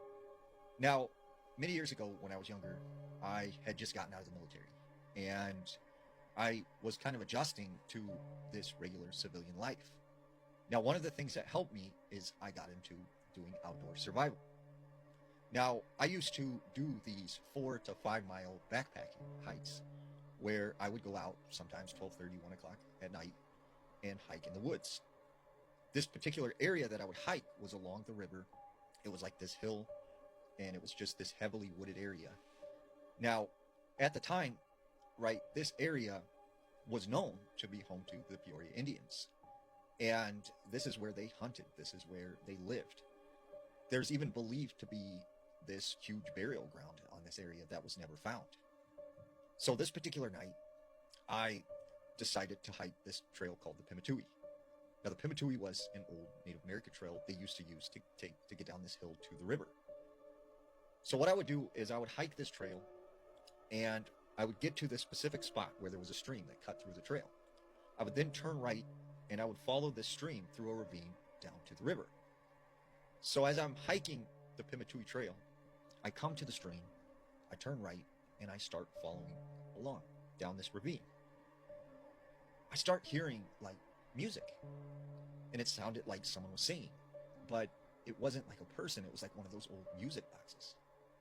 And as I kept on walking further and further, like it got a little louder, and then a little louder. And that's when I get to the specific spot of the stream where it kind of makes a curve, and there's this sharp ravine with two steep sides on both sides. And I remember hearing this music like coming from the side of this cliff. And I'm like, what is making that music? Like, where is that coming from? And that's when I see like this opening on the side of the ravine. And, you know, it was probably about this wide. You could, you know, barely crawl through it. And it was some kind of cave or something. So I hiked up to the top of this hill, and I started shining my light into this cave. As I look in there, I see the movement of something very large. And I don't exactly know what it was. I can't explain to you what it looked like, but it caused me to like jump back. And at the time I'm thinking, okay, if this is some kind of wild animal, I'm blocking its only exit. So I started making my way back up the ravine and heading away from there. And as I'm walking, I notice like all this movement up ahead in the woods. And I see several deer just booking it through the woods like something had just scared it. And I could hear from behind me some movement coming up through the woods. And there were like branches breaking, and you know, you could hear the crunch of something hitting the leaves. I go a little faster now because I'm kind of nervous. I'm like, what is following me? As I'm, you know, continuing up the ravine, it starts getting closer and closer. And it got to the point where I knew that it was very, very close. So I pull my camera out and I take a picture with the flash on. And when that flash hit, I could see two glowing eyes staring at me. So I threw my bag down and I just take off running as fast as I can. I get to the trail, I get out of there. And whatever this was, you know, it broke off and didn't follow me. Later that night, you know, I'm looking at this picture and you could clearly see the two eyes. And I'm like, whoa, something was following me, whatever was in that cave. The next day, I hiked back out to this area because I wanted to find this cave again. Except I could not find it anywhere. And I went all the way along that ravine down to the river. There was no cave. And I still to this day have no idea what happened that night or what was following me. Imagine you're out for a walk and you notice that there's footsteps behind you and there's a man following you. I know, already scary enough. But now you realize he's dancing and smiling. And it's the middle of the night and there's no one else around. We're gonna call our author Mark, and about 5 years ago, he lived downtown in a major city in the US. Mark's always been a night person, and when he gets bored, he'll go out for long walks, no matter the time. He spent 4 years doing this, just walking alone in the middle of the night. And he was never really scared, but that all changed within a few minutes one night. It was a Wednesday at 2 o'clock in the morning, and he was walking by a police-patrolled park way far away from his apartments. It was a quiet night, even for a weekday. There was very little cars and very little foot traffic. The park was just like it is most nights, completely empty. He took a little side street so he can loop back around to his apartment. And that's when he noticed him. On the far end of the street, on his side, there was a silhouette of a man, and he was dancing. But it was a strange dance. It's like he was doing like the waltz. And as he finished each box, he would take a step forward. It was like he was dance walking, and he was coming straight for Mark. Assuming he was drunk, Mark moved all the way over toward the street just to give this man as much room as possible to go by. But as he got closer, he realized how gracefully this man was moving. He was tall and lanky, and he was wearing an old suit. He danced closer and closer until Mark could finally make out his face. And he realized his eyes were wide open, looking up at the sky. And he was smiling, but not a normal smile. It was like a painfully wide cartoon-esque smile. So Mark decided to cross the street before this man got any closer. Now Mark took his eyes off of the man to cross the street, and when he turned around to go look back at him, he realized he had stopped dancing. He was facing directly at him, parallel across the street, and one of his feet was already in the street like he was getting ready to cross. Mark was still pretty unnerved by this whole situation, but he decided that he needed to put a little bit of distance between him and the man. So he starts walking down the block, not taking his eyes off of the man. And this man has not moved. After about a half a block, Mark looks in front of him just at the sidewalk. And when he turns back to look at the man, he's gone. He literally took his eyes off him for the briefest moment. So Mark's looking around trying to find this man, figuring out where he went. Then he sees him. He's now on the same side of the street as Mark. Now it looks like he's like slightly crouched down, and Mark can't tell from like the shadows and the distance if he's facing toward him or away from him. Mark had only looked away from him for about 10 seconds, so it's very clear that this man is moving fast. So he decided he was going to stand there and stare at him, just to see exactly what is going on with this man. It took him a little while, but eventually the man started moving again, and he was moving towards Mark, but he was walking weird. He was taking giant, exaggerated, like tiptoe steps, like something you would see like a cartoon character doing if they were trying to sneak. Except he wasn't trying to sneak. He was moving very quickly towards Mark. Now you would assume at this point, Mark would take out his pepper spray or take out his cell phone and call someone or run away, but he didn't. He stood there and watched this man creep toward him. But as he got closer, he stopped. He was only about a car length away, and he still was smiling and still looking at the sky. Mark finally found his voice, and he blurted out, "What do you want?" in a very like angry and commanding tone. But the man didn't react at all. He just stood there, still smiling. Then, after what felt like forever, the man just turned around and started dance walking away. Just like that. So Mark watched him because he did not want to turn his back on him again. Mark watched and watched and watched until this man was almost completely out of sight. But then he realized something. He wasn't moving away anymore, and he wasn't dancing. Mark started to panic when the figure started growing larger and larger because he was coming back his way, and this time he was running. So finally, Mark ran too. He ran until he was off of that side road and he was back onto a main road with traffic. The rest of the way home, Mark kept looking over his shoulder, always expecting to see that same smile, but he never did. Now, Mark lived in the city for another 6 months after that, but he never went out for a night walk again. There was just something about his face that haunted him too much, because he didn't look drunk and he didn't look high. He looked completely insane. Thank you for listening to today's story on Explore Paranormal. I really like this story. I heard it a number of years ago, so I figured I'd tell it here on my page. If you guys liked it, do me a favor, let me know in the comments. Throw a heart on the video because it helps push it out to other people. And give me a follow if you like stories like this because I tell them all the time. And I will see you guys on the next one. Bye.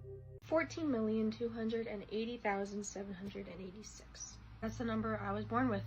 A red scar carved into my left arm, and it shocked all who saw it, especially when it changed. Yes, I was born with a number counting down on my arm, and do you know how long that many minutes are? 27 years, 2 months, 19 days, 13 hours, and 46 minutes. No one really understood it. Mother made me cover it. It was the family secret, and I was never allowed to show anyone.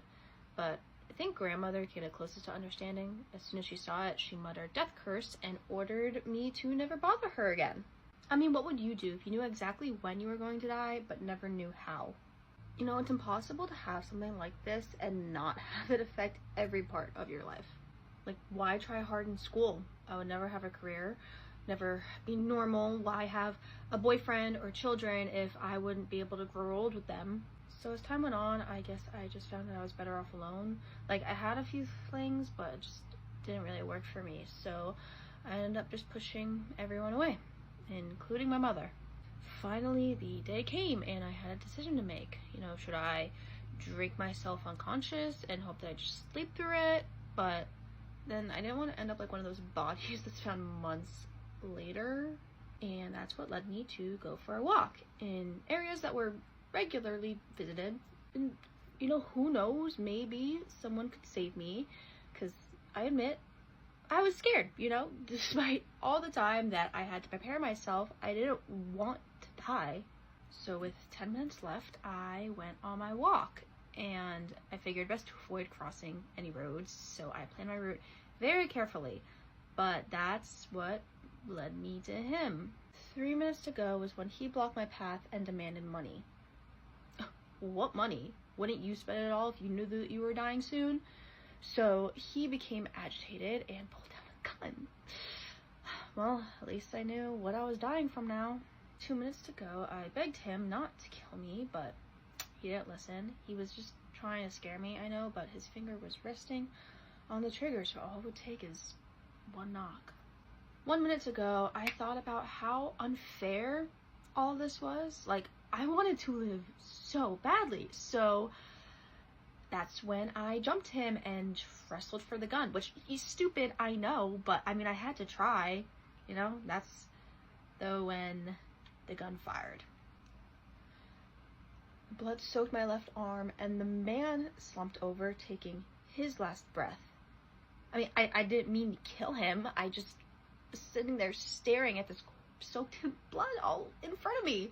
It took me far too long to realize how much time has passed, and then I went and wiped away the blood to look. The number changed to 170,012. 3 months, 26 days, 2 hours, and 12 minutes. Let's read a scary story. This one is titled, I was hired as an extra for an indie film. There's something seriously wrong on set. I stumbled across the site by accident. With skyrocketing inflation, my 9-to-5 at Office Depot wasn't cutting it anymore. I started to get desperate, so I did what every desperate guy does nowadays. I took to the internet. That's when I happened upon the shady advertisement. Actors wanted in the redacted area. $40 per day, no experience necessary.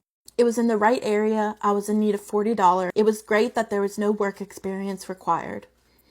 It seemed right up my alley. I was going over the pros and cons when my stomach growled, reminding me that I was broke with a capital B. That was all the convincing I needed. Once I submitted the application, I went to the kitchen, certain that I had just wasted my time. I opened the refrigerator and gazed inside. A rotting onion and a half-eaten carrot gazed back. To my shock, I was actually contacted regarding my application. I received a call from an agent the next day.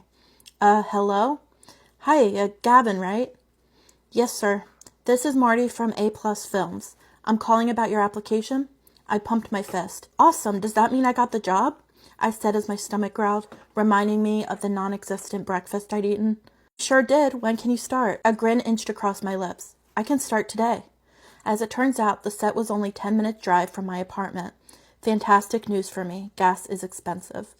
I pulled to a stop in front of the building that had clearly seen better days. The brick interior was weathered with age, and someone had spray painted one of those S's on it that people drew all the time in middle school. On top of that, a couple of the windows had bullet holes in them, and the entire property was overgrown with weeds. Marty couldn't have picked a worse location if he tried. I had to do a double take to ensure I was at the right place. I shot Marty a text to confirm. After receiving verification that this was indeed the right building, I reluctantly stepped out of my car, praying that it wouldn't be on cinder blocks when I returned. I was getting a bad feeling about this. But $40 is $40, and I needed to eat, so I walked up the crumbling steps to the door and prepared to knock. Before I got the chance, the door swung open. A man stood before me. Just based on our brief interaction, he was exactly how I had pictured him. Marty was a middle-aged gentleman with slicked-back salt and pepper hair and a pencil mustache. He wore a cheap suit with an even cheaper gold chain around his neck, and the guy absolutely reeked of a cigarette smoke. Gavin, welcome, my boy. Come on in, he said, stepping aside. I took one last look at my car, locked it for the 1,000th time just to be sure, and walked inside. The interior of the building wasn't an improvement. Dim, flickering lights offered the occasional reprieve from the darkness permeating the room. Old machinery was haphazardly strewn across the floor, and to make matters worse, there wasn't a single other soul in sight. So, were there other actors, and are we filming? I asked, sweating bullets. They're right this way. Don't mind the mess. We keep it all doom and gloom on purpose. Don't need anyone stealing our film equipment, am I right?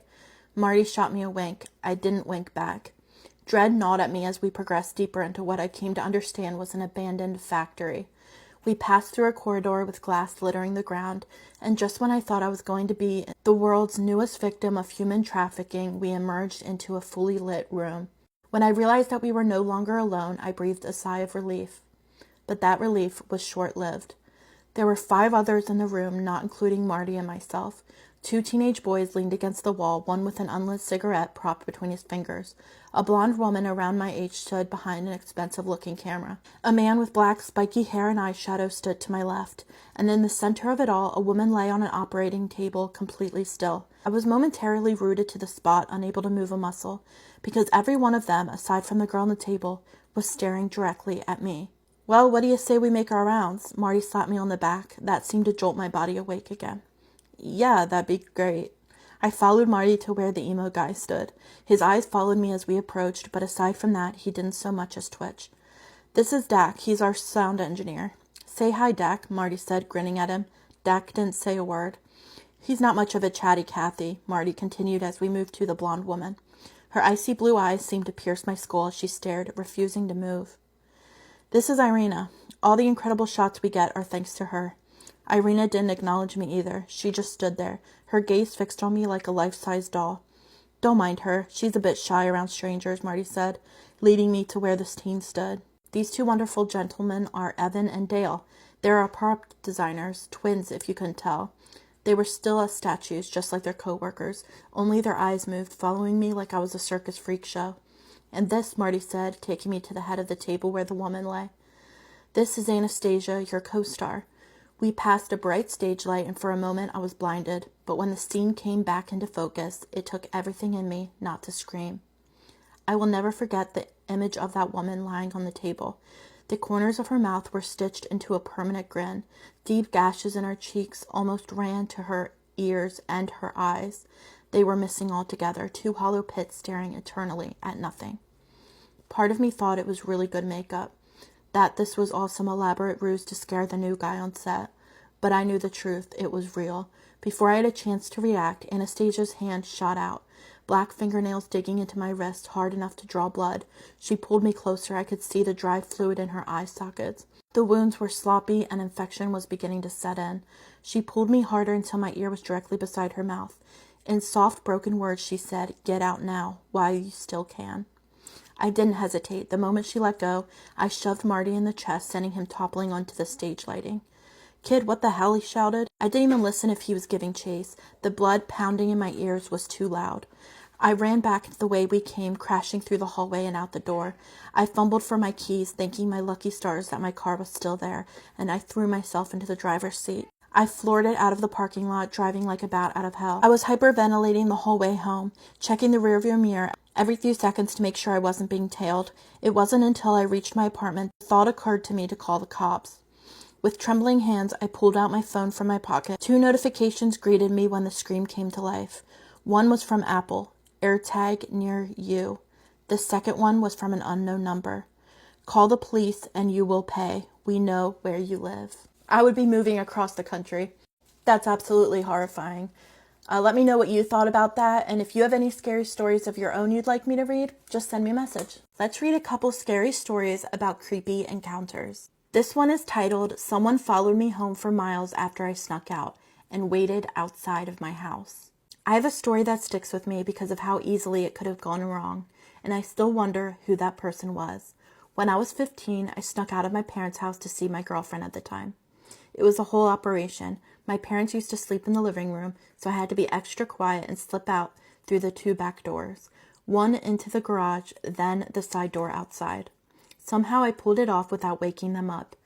I even put my dad's SUV in neutral and rolled it out of the driveway so I wouldn't have to start the engine and make noise. I drove to my girlfriend's house and ended up falling asleep.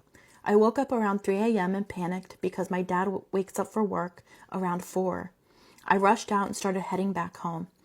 About 5 minutes away, I stopped at a 4-way intersection. There was a car there, but I didn't think too much of it. Figured it was just someone going to or from work. I turned left, and so did they. At first, it didn't seem like a big deal, but after about 10 minutes, I realized they were still behind me. I started getting nervous, so I took a different route. Random turns, trying to see if they'd keep following me. They did. At that point, I knew something wasn't right. I turned into my neighborhood, and they followed me in. I started to panic and sped up towards my house. They stayed behind me the whole time, but slower, almost like they didn't want to get too close. I pulled into my driveway, jumped out, and rushed inside the side door, locking it immediately behind me. Once I was inside, I went to the front door and looked through the peephole. The car was parked by our mailbox, engine still running. My parents were asleep the entire time. I didn't wake them up because I knew I'd get in trouble for sneaking out in the first place. So I stayed awake for a while watching and listening until I eventually fell asleep. Looking back, I have no idea why that person followed me. Maybe it was nothing, but it really didn't feel like nothing. There were so many ways that situation could have gone differently. The next story is titled Sketchy Uber Ride. I, 25 female, was visiting Hollywood with my boyfriend, 27 male, around Halloween. It wasn't too late at night, maybe 10:30 p.m., and I requested a short ride from outside of a bar back to our hotel about 10 minutes away. So the Uber was booked under my account with a typical female name. We were standing at the pickup spot for a while, and I kept seeing this guy on the app seemingly go up and down around the block before finally stopping, but not in the same street we were. I was getting super frustrated at this point and wanted to cancel, but I couldn't without a fee. Then we realized he pulled up into a nearby parking lot, and I found him. We both got in the back seat with my boyfriend directly behind the driver and me on the right. The driver started joking about how he couldn't find the spot and blamed the app. Whatever, it was fine. As we pulled out of the parking lot, the driver starts making comments about the women that were lined up on the street outside the club and their outfits. Look at this, huh? Out here with nothing on, and then they complain when they get harassed. I was feeling very uncomfortable at this point and just nervously laughed as he took off down the street. He was an older man and didn't want to cause any problems. After a few streets, he turned into the freeway and locked all the car doors at that moment. This was red flag number 2 for me because I knew exactly where our hotel was and there was no reason to get on a freeway at that spot to get there. None of our other Uber drivers had done that when driving into that part of the city, and whenever I mapped it out with a rental car, it didn't suggest the freeway as an option. Maybe it was a legit shortcut, but it felt super sketchy. And a weird time to choose to lock the doors. I just kept watching the car in my app to make sure we were still headed in the right direction, and nothing was off. The trip wasn't ended or anything. Then, as the driver keeps making small talk, my boyfriend piped up from the back seat and said something. This startled the driver. He laughed and played it off. He was shocked he didn't realize my boyfriend had even been in the car with us. He didn't pay attention to him getting in and was saying to me, "Oh wow, I thought you were alone, haha." After this, he quietly drove us back to the hotel, which took about 10 to 15 minutes, and everything was ultimately fine. My boyfriend was just like, yeah, that was weird, but mostly brushed it off as the guy just being a bit creepy. Something about it stuck with me though, and I honestly wonder if it had been different if I really had been alone in that moment. Maybe he is right and it was just harmless, albeit misogynistic and gross. The whole situation just doesn't sit right with me, and I still feel uncomfortable when I think about it. The werewolf he said he saw was about 7 feet tall. Welcome back, gang. Back at it again with another story time. You already read the title, so if you don't have time to watch this video, just save, follow, and come back later, because you guys know I hate a long intro. So I received this email last night. For his own privacy, let's just call him Mr. M. He said this happened about 3 years ago while he was working a late night shift in a remote area of Texas during cotton season. It was about 1 a.m. and the full moon was out. He was operating a forklift outside an open area. He remembers feeling something off immediately. He said the moment he stepped outside, it wasn't just quiet. It was way too quiet. And I hate those kind of silence. No crickets, no coyotes, no wind, no nothing. Just silence. There was a small lake not too far from the work site, maybe a half a mile away. The moonlight was reflecting off the water so clearly, you could see almost everything around it. That's when he saw it, gang. He said he saw a tall figure around 7 feet tall, walked right through the reflection of the moonlight across the lake. He said it was on 2 legs. There was no running, no noise, just waiting. And I hate when they do this. Just standing there drives me crazy, gang. Like, what are y'all thinking about? You want to eat me, or are you trying to just like bully and troll me to get me away from your area, you know? So Mr. M stood there froze. And the strange part, the entire environment stayed silent while it moved. No animals, no background sound, nothing. The figure crossed the open area and headed straight towards an abandoned house nearby. that workers always avoided at night. He said something in him snapped, and he ran straight to his supervisor. When he told him what he saw, they laughed. They just told him to be careful out there because that area had strange activity, especially during a full moon. He didn't go back outside alone after that. And the next day, he started carrying protection on him. I don't blame you, brother. Every shift. Is that illegal in Texas? Probably not, just because it is Texas. Has to be though, right? He says to this day, whatever he saw that night wasn't just an animal. It wasn't a bear, a deer, none of that. So what do you guys think? Werewolf? Dog man? I mean, it ran to a house though. Could even be a skinwalker. I'm Cube of Lore to be exact. This is Forbidden Lore Season 2. Werewolves. If you like content like this and you want to stay on this side of the algorithm, don't forget to engage from the bottom up. You already know, save, repost, comment, like. And if you're new here, go over there and follow me. Yeah, I caught you. You didn't think I knew. Yeah, I be seeing y'all. Follow me across all platforms, Cube Oxley. If you're seeing this from the tube of the you, don't forget to like, comment, subscribe. Don't forget to tune into my live stream for live story time. And don't forget, this summer, my dark fantasy graphic novel, Ancestral Shadows, will be coming out. And if you like stories like this, trust me, you don't want to miss out. I love y'all. I appreciate y'all. Thank you as always. I'll catch y'all in the next story time. So yeah, just call me back later. And as always, this is only for entertainment purposes. It's all legendary, hypothetically speaking. I don't want no problem. All right, call me back later. Peace. Ashe.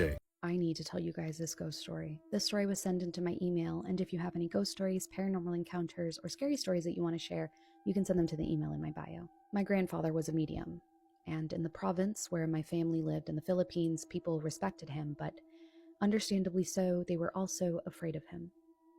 See, my grandfather could see things nobody else could. Things like spirits and shadows, people who were deceased, and he had let on that apparently he wanted me to see them too. But I didn't grow up knowing all of this about my grandfather. When I was young, to me, my grandfather was just this quiet and strange man. He burned candles at odd hours, whispered prayers under his breath, and sometimes stared into empty corners of the rooms in a trance-like state, like someone was standing there talking to him. What I found out later was that when I was a baby, he performed some sort of ritual on me, and according to him, opened my third eye. I didn't find out about this particular detail until I was 12, and by then, it was apparently too late for anything to be done to reverse what had already been set in motion. I was in elementary school at the time, and one afternoon me and my friends were hanging around the playground after class.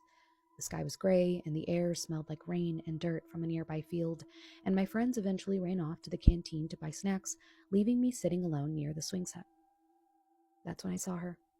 A tall woman who was slowly walking past the playground. Her skin was unnaturally pale, and she had long black hair that hung down almost to her waist. She wore a white dress that was stained with mud along the bottom of its edges, as if she had walked through the wet soil of that nearby field to get here. And the one thing that really struck and stuck with me was how calm she looked, just walking past me slowly, completely at peace.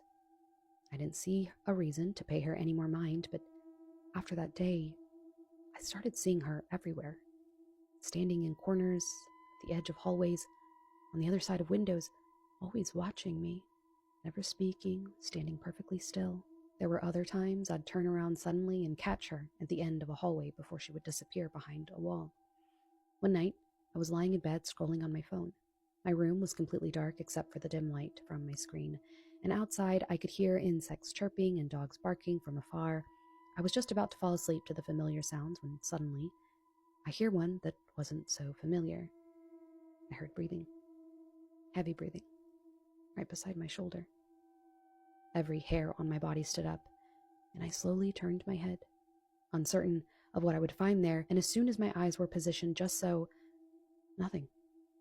Absolutely nothing. The breathing had been there, and whatever accompanied it had been there too, but in a split second, they were both gone. I forced myself to sleep, under the guise that I must be overly exhausted, but sometime around 2 or 3 in the morning, I woke up and immediately knew something was wrong. My room was unnaturally freezing, and when I tried to look around and catch my bearings, there she was. In the corner of my room, her neck was bent sideways at an impossible angle, standing completely still in the darkness. Her hair covered most of her face, but I could still see one eye staring directly at me through the strands. Desperately trying to grasp at any semblance of normalcy, my mind fought to come up with a solution, and what it landed on was blaming my cousin, who had a bit of a habit to play tricks on me. And so I said out loud, "Geraldine, "Stop it, please. I'm trying to sleep." But the woman didn't answer. She just slowly nodded her head with this stiff and audibly cracking movement. Then she turned and walked out through the curtained doorway of my room. The next morning, I casually made a joke to my cousin about her prank the night before, and she looked genuinely confused, said she had been out, and that she had returned just that morning. My grandfather, who had been quietly drinking coffee nearby, suddenly looked at me and said, "I felt something in the house last night. Something that wasn't human." I'm assuming at this point he had some sort of realization, because as he was saying all of this to me, his expression went from surprise to horrified. I started crying immediately because I didn't understand what was happening, and that's when he told me everything. Me being a baby and the ritual and about opening my third eye. He said that I had the gift, but I didn't feel gifted. I didn't want this. I felt cursed. And from then on, it only got worse. The next night, I woke up around the same time, and this time, I smelled her before I saw her. Something damp and rotten, like wet soil after heavy rain. And I looked to place the stench, and there she was, standing right beside my bed this time. Her face was hidden behind her hair again, but I could hear her whispering over and over again. At first I couldn't understand, but then I made out the words. Her voice sounded almost as if she were crying underwater, but I was able to make out the repetitions. "My child." I shut my eyes and pretended to be sleeping until morning. The next day, my grandfather took me to my school, even though it was a Sunday, and nobody else was there. It felt different. I felt like something was weighing on me. He walked me to a line of mango trees and stopped at one near the playground. His face changed, and quietly he said, "A mother and her child died here," and then started recounting their story. He told me years ago a butcher murdered his wife and child right there on the school grounds because he believed his wife was a witch. Then my grandfather looked at me and said, "She followed you because your spirit feels calm to her." Maybe he meant for it to calm me, but all I felt like doing was throwing up. My grandfather performed some kind of ritual beneath the tree. Candles, oils, prayers whispered in a language I don't understand, and after that the woman disappeared. For years, I didn't experience anything else, and I thought it was over until I turned 16. One night, I was alone in my grandparents' house while they were away visiting relatives. Their house was an old house raised on stilts with bamboo floors and wooden walls that would creak constantly at night. Around midnight, I went into the kitchen, and that's when I noticed the house go silent, and then I heard it. A woman crying, soft at first, but then suddenly she was laughing. Not normal laughter.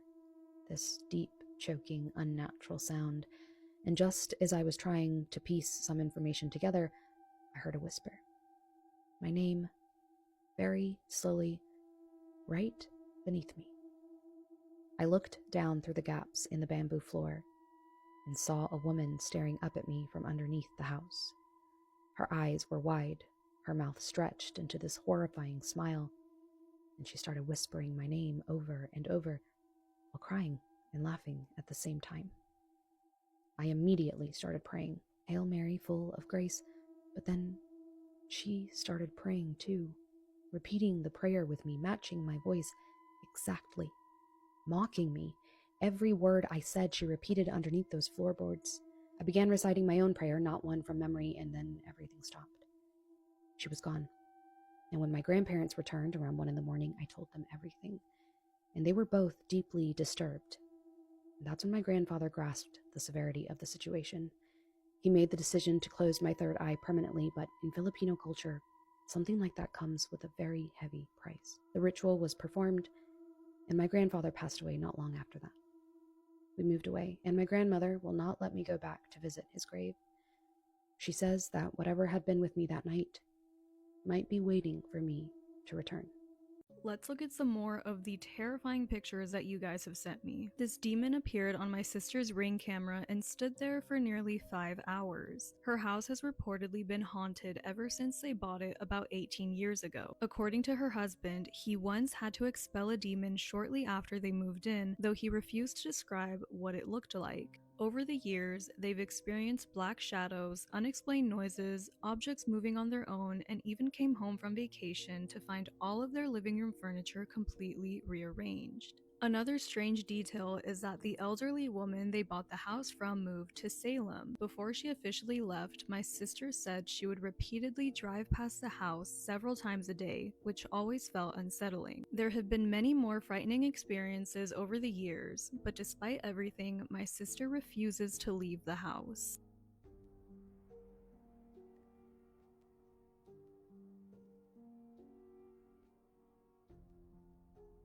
This is a screenshot of my mom and my sister on a video call. When they looked back at the photo, they noticed this, but there was nothing there at the time.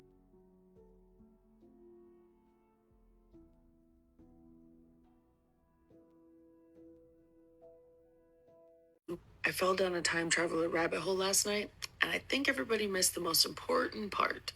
And it's not the time machine.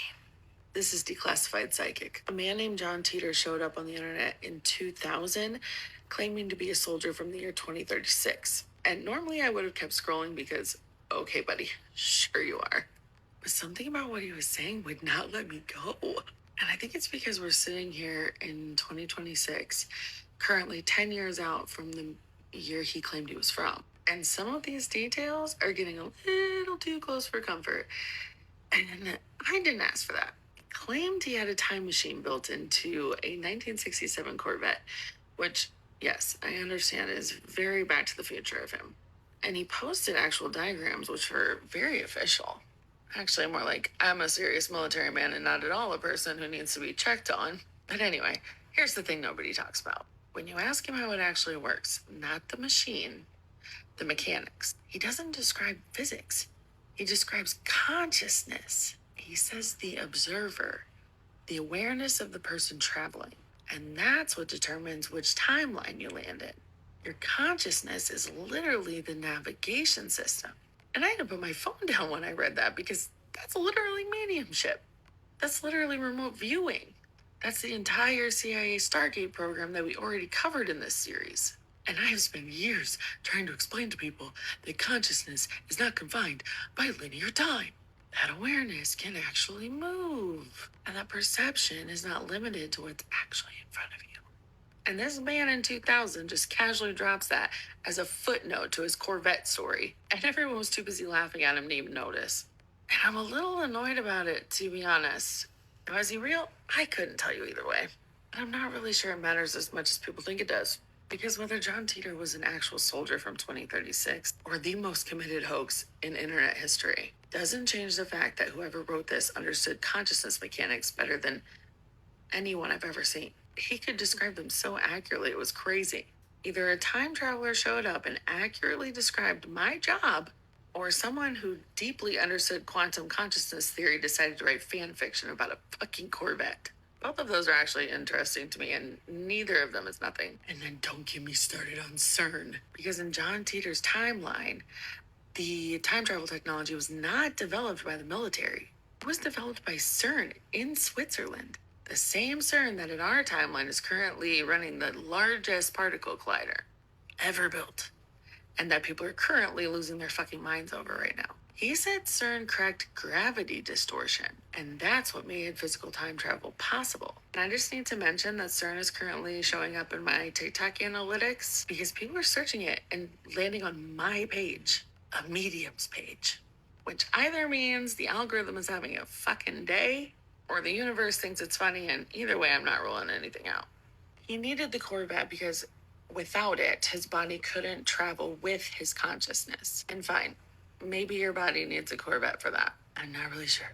I'm not a physicist. But the part doing the actual navigating, the part deciding which timeline you land in, that's just consciousness. Doing what apparently consciousness has always known how to do. And we have decades of declassified documents to back that up. And this man describes all of it deliberately. Make sure you're following because there's more to come on this topic and it gets so much weirder. Beautiful description of putting your intuition and your logic together. This is what we should be doing. Also, the fact that she says it doesn't matter if it's real or not because it is a teachable experience. It is there to raise our consciousness. Let's not get caught up in real or fake in this type of scenario. I talk about that regarding these ET photos and videos that come out. Is it AI? Is it not AI? Use your intuition, combine it with your logic, and then learn what you're supposed to learn from it, overriding real or fake. This is what she's speaking about. It doesn't matter if this video is real or fake. What matters is that it is a teaching moment that is very important for us right now. We have parallel lives. As we learn what we need to learn in a lifetime, it will collapse, if you will, on top of the other lifetimes so that it's no longer needed anymore. And so you'll be in this life because there's something for you to learn and evolve from. Learning how to navigate that requires raising your consciousness. 5 steps to consciousness, I'll put it below. We talk about this a lot over on Patreon. So being in a community by following this girl, by being a part of our Patreon community where we're constantly talking about it, discovering how we each discover our parallel lives differently. But ultimately, we are all going to have these awakenings at very different moments. And yes, these awakenings can be taught and be experienced through video, through television, through podcasts, through radio, through a song.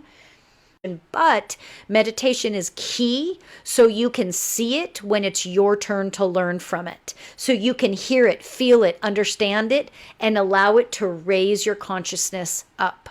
Who would have thought that a public library in Hutchinson, Kansas would make the list of some of the most haunted locations in all of the United States? The story starts with Ida Day. Now, she was a very particular librarian, and she took care of the Hutchinson Public Library for many years. She even helped it move when it moved to a different location, and she was known as a very prim and proper woman. She would eventually leave, get married, and then come back, and then take over again. She was a very integral part of the Hutchinson Public Library.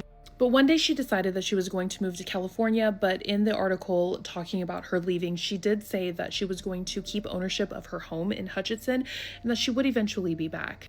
Unfortunately, Ida would pass away in a car accident on her first day going to work at the new library that she was working at.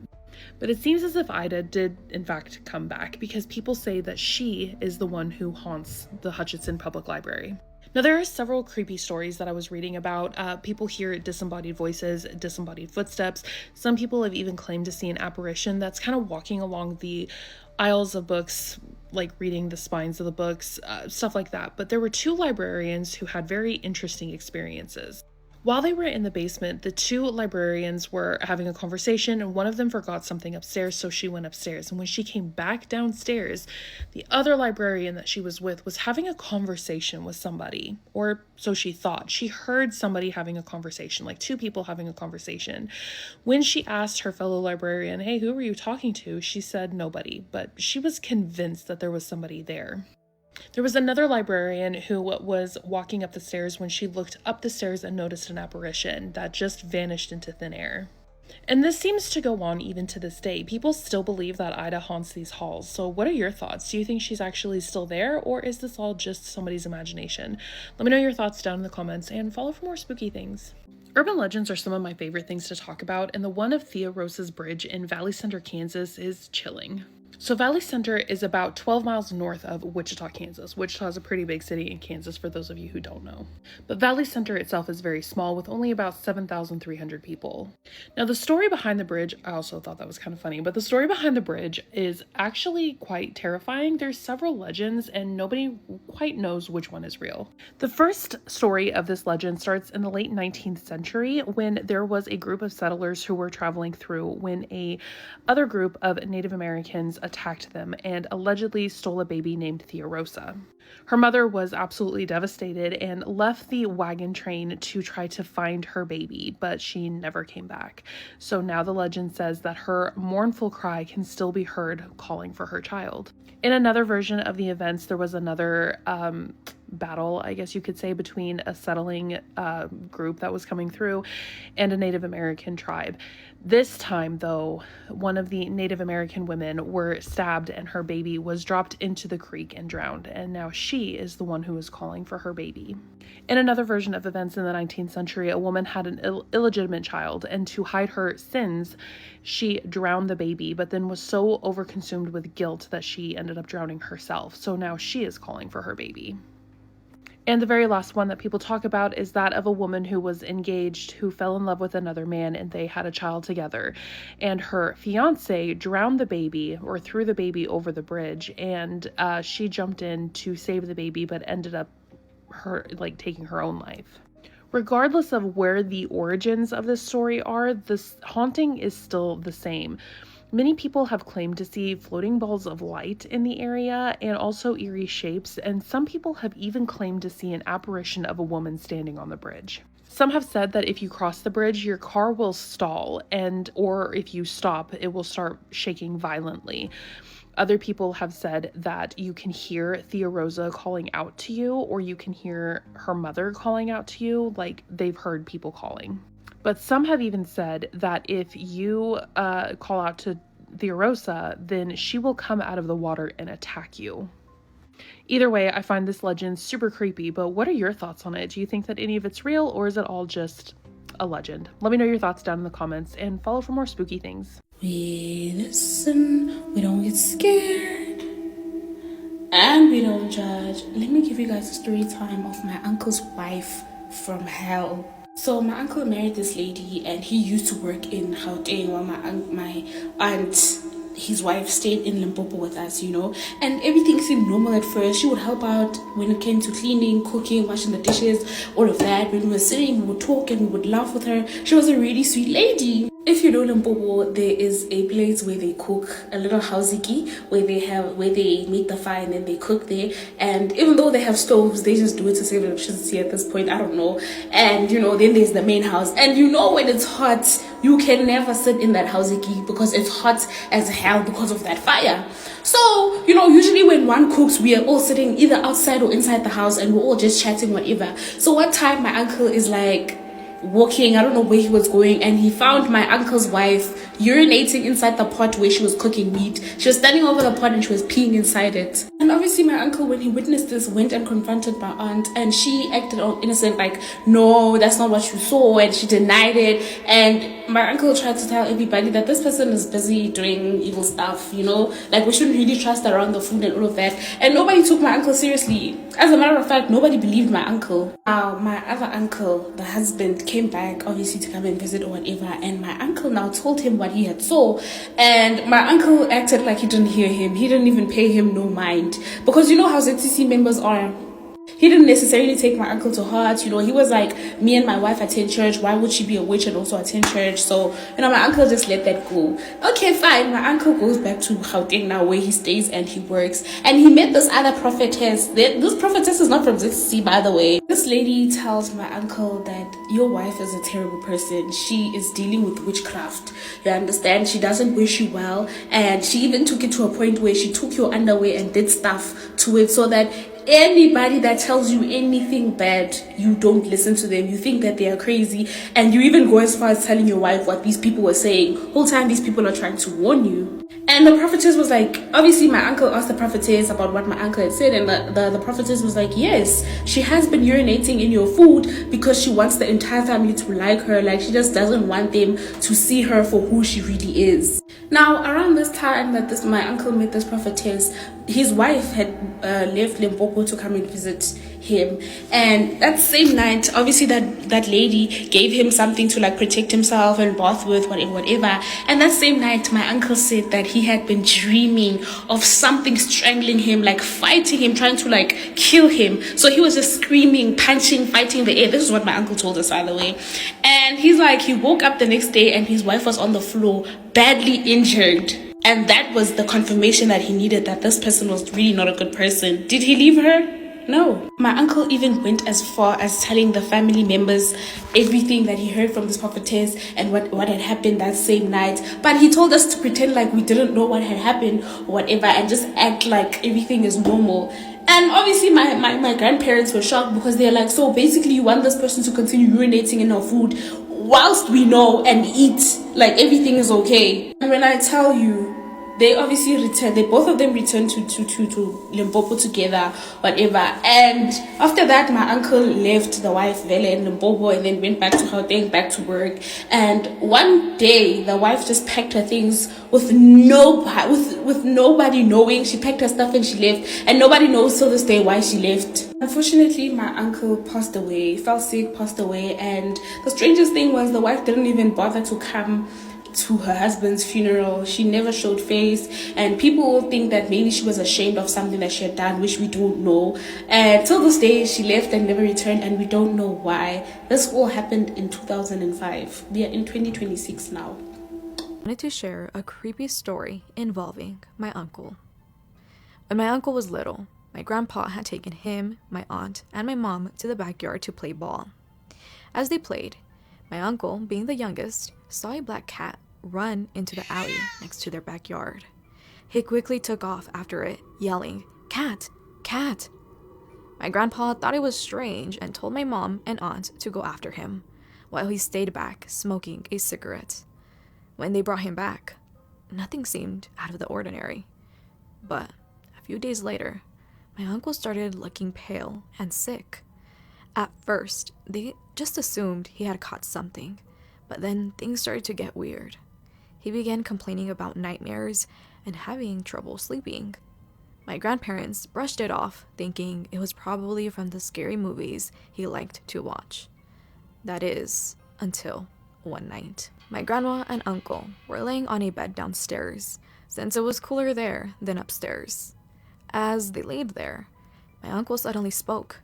"Mom, why are there snakes coming down to us?" His voice trembled with fear. He pointed to the ceiling, and his hands were shaking. My grandma looked up, but saw nothing. "What snakes?" she asked, confused. My uncle began crying and shouting, saying the snakes were going to get them. Panicked, my grandma picked him up and ran upstairs. At first, she thought he was just playing some strange game, so once they got upstairs, she scolded him.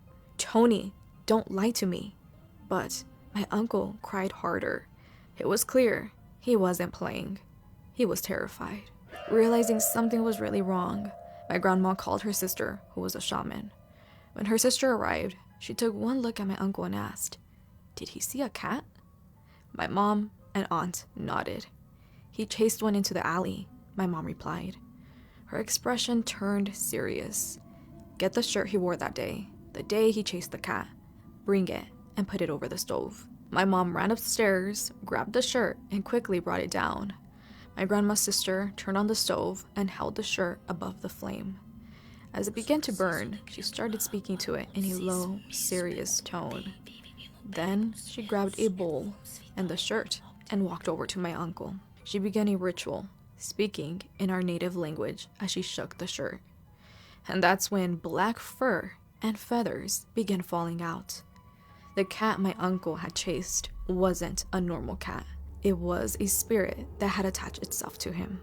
After the ritual was done, my uncle stopped seeing strange things. The nightmares ended. He never acted like that again. Do you guys remember Bloody Mary? Because I unfortunately do. I was one of those kids that did not listen and went ahead and still messed around in front of a mirror even though I knew better. This story is about a person that did just that and what ended up happening. They would like to be anonymous and want me to call them X. So when X was about 12 years old, he was messing around with a couple of his friends. They were talking about all of the different challenges like Charlie and Bloody Mary, and he became curious. Even though the lights were on and his mom and her friend were actually at the house, they decided they were going to try it in his room. He had this small little handheld mirror that he decided to use, and at first nothing happened. He decided to brush it off and went to sleep like normal in the same room that his friend's mom was actually going to be sleeping at as well. At around 2 a.m., X randomly wakes up and decides to roll over on the side of the bed, which is when he sees her. There was a woman with a long black dress standing right by the window. X froze instantly, his whole body went cold, and it was like that deep fear that you feel deep in your chest. He saw that this woman had red eyes. He couldn't move properly, he was just staring. He tried shaking his mom's friend to try to wake her and tell her, but when I turned back, this woman that was by the window was gone. My mom's friend tried to calm me down and try to hold me until I fell back to sleep, but the next morning I was still in shock. After that, I never messed with those games again, and I never slept in that room alone by myself either. I just want to add that I too was one of those children that didn't believe in any of that stuff until now, obviously, and I did play in front of a mirror, called her out a few times. Actually, it wasn't me, it was one of my friends that did it, and the things that ended up showing up in that mirror will forever give me nightmares. That mirror, till this day, because it's happened at my friend's house, till this day has this like dark shadow that has never been able to be taken down, no matter how many times they try to scrub it off. And she says that her house still till this day feels weird from us playing Bloody Mary when we were in 4th grade.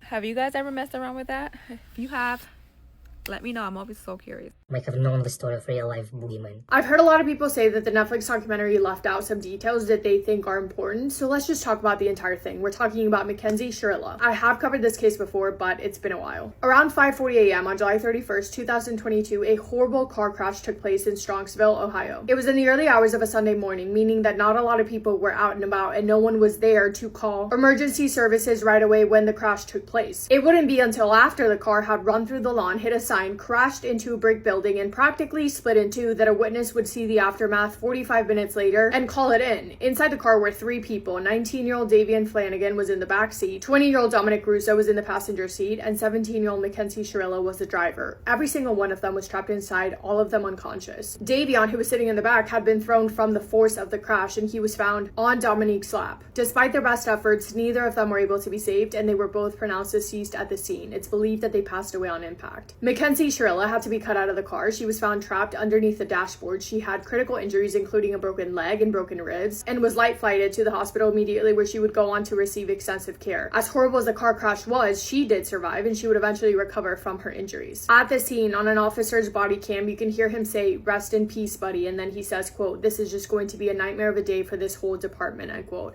The night prior, that friend group had all been together, and the plan of them was to have a sleepover. Yet for reasons we may never know, Mackenzie and Dom, after having been asleep, woke back up around 5 in the morning and decided to drive home. Those two were a couple. They had been dating for a few years, and Davion was a close friend of theirs. Davion had spoken to another friend who offered to drive him home, but he decided to get inside of that car because he just wanted to go home to go get some sleep. Obviously, he never made it back home. The reactions of the parents when they were informed were devastating. Davion was the oldest brother to his 2 little sisters. All 3 of them had been adopted by their parents. They called Davion's dad at work to let him know, and very quickly that entire family's world was turned upside down. Don's sister and Don's dad were completely in shock, and one of their immediate thoughts was concern for Mackenzie and hoping that she would make it. Mackenzie's parents drove and got to the hospital as soon as they could, and given that she was the only survivor, authorities wanted to speak to her when she was stable enough to see if they could get a statement from her. But when they got to the hospital, they were a little bit taken aback about how hesitant the Shirilla family was to speak to them. And there's something called pig Latin, okay? The definition is, quote, "Pig Latin is a playful language game used to conceal words or talk secretly," end quote. So it's like a made-up language where you move the first consonant of a word to the end and add AY to the end of it. So for example, pig becomes igpay and Latin becomes Attenlay. I guess it's a common thing for adults to use around their kids so that the kids do not understand what they're saying. Well, at the hospital, when they're informed that this is now going to be an investigation they have to look into, Mackenzie Shirilla is talking to her mom in this language or a very similar one. And in whatever language, you can hear her tell her mom, quote, "Can we tell the police I had a seizure? Can we tell the police?" something like that. Then she asks the officers if they could just take away her license for 10 years or something like that. So she is showing concern, but only for herself, right? So it kind of comes off as odd, given that one of the victims was her close friend and the other one was allegedly the love of her life. The news of the crash spread quickly throughout Strongsville, and it seemed like people either thought one of two things: that this was a tragic, terrible accident, or that this was planned and done on purpose with the intent to murder. So like I said, Mackenzie Shirilla and Dominic Russo were a couple that was known to be constantly on and off. If you asked Mackenzie's parents what their relationship was like, they would tell you that they were in love, that they were soulmates, and that they probably would have gotten married. However, if you asked Dom's mom, who did know Mackenzie very, very well because they had spent a lot of time together, she would tell you that their relationship was toxic and unhealthy. And some, not all, but definitely some friends would agree with that as well. It was a common thing for Mackenzie and Dom to be constantly arguing. And Mackenzie is the type of girl that thinks it's my way or the highway. She has said that in her own words before. She was also extremely possessive over Dom, and more oftentimes than not, very controlling and very jealous. She was the type of girlfriend that would be like, "Oh, you want to break up with me? Well, that's too bad because I call the shots and I say that we are going to be together forever or else." Relationship aside, classmates have described her to be selfish and to carry around an ego that showed that she didn't really seem to care about anyone else but herself. The descriptions that multiple people have given make her sound reckless, self-centered, and insensitive. And some classmates have even said that they were not surprised about the crash at all because it sounded like something that Mackenzie Shirilla would do out of anger. This is a quote from Dom's older sister, quote, "From what I heard from his buddies and people that were close in their age, not that they saw the crash coming, but it wasn't a surprise for a lot of people based off her behavior and how she was," end quote. Mackenzie was also known to use substances daily and drive her car while doing so, which is extremely reckless yet important because it shows that she is more than capable of driving her car in that state, even though you shouldn't, but given that she pretty much did it every single day.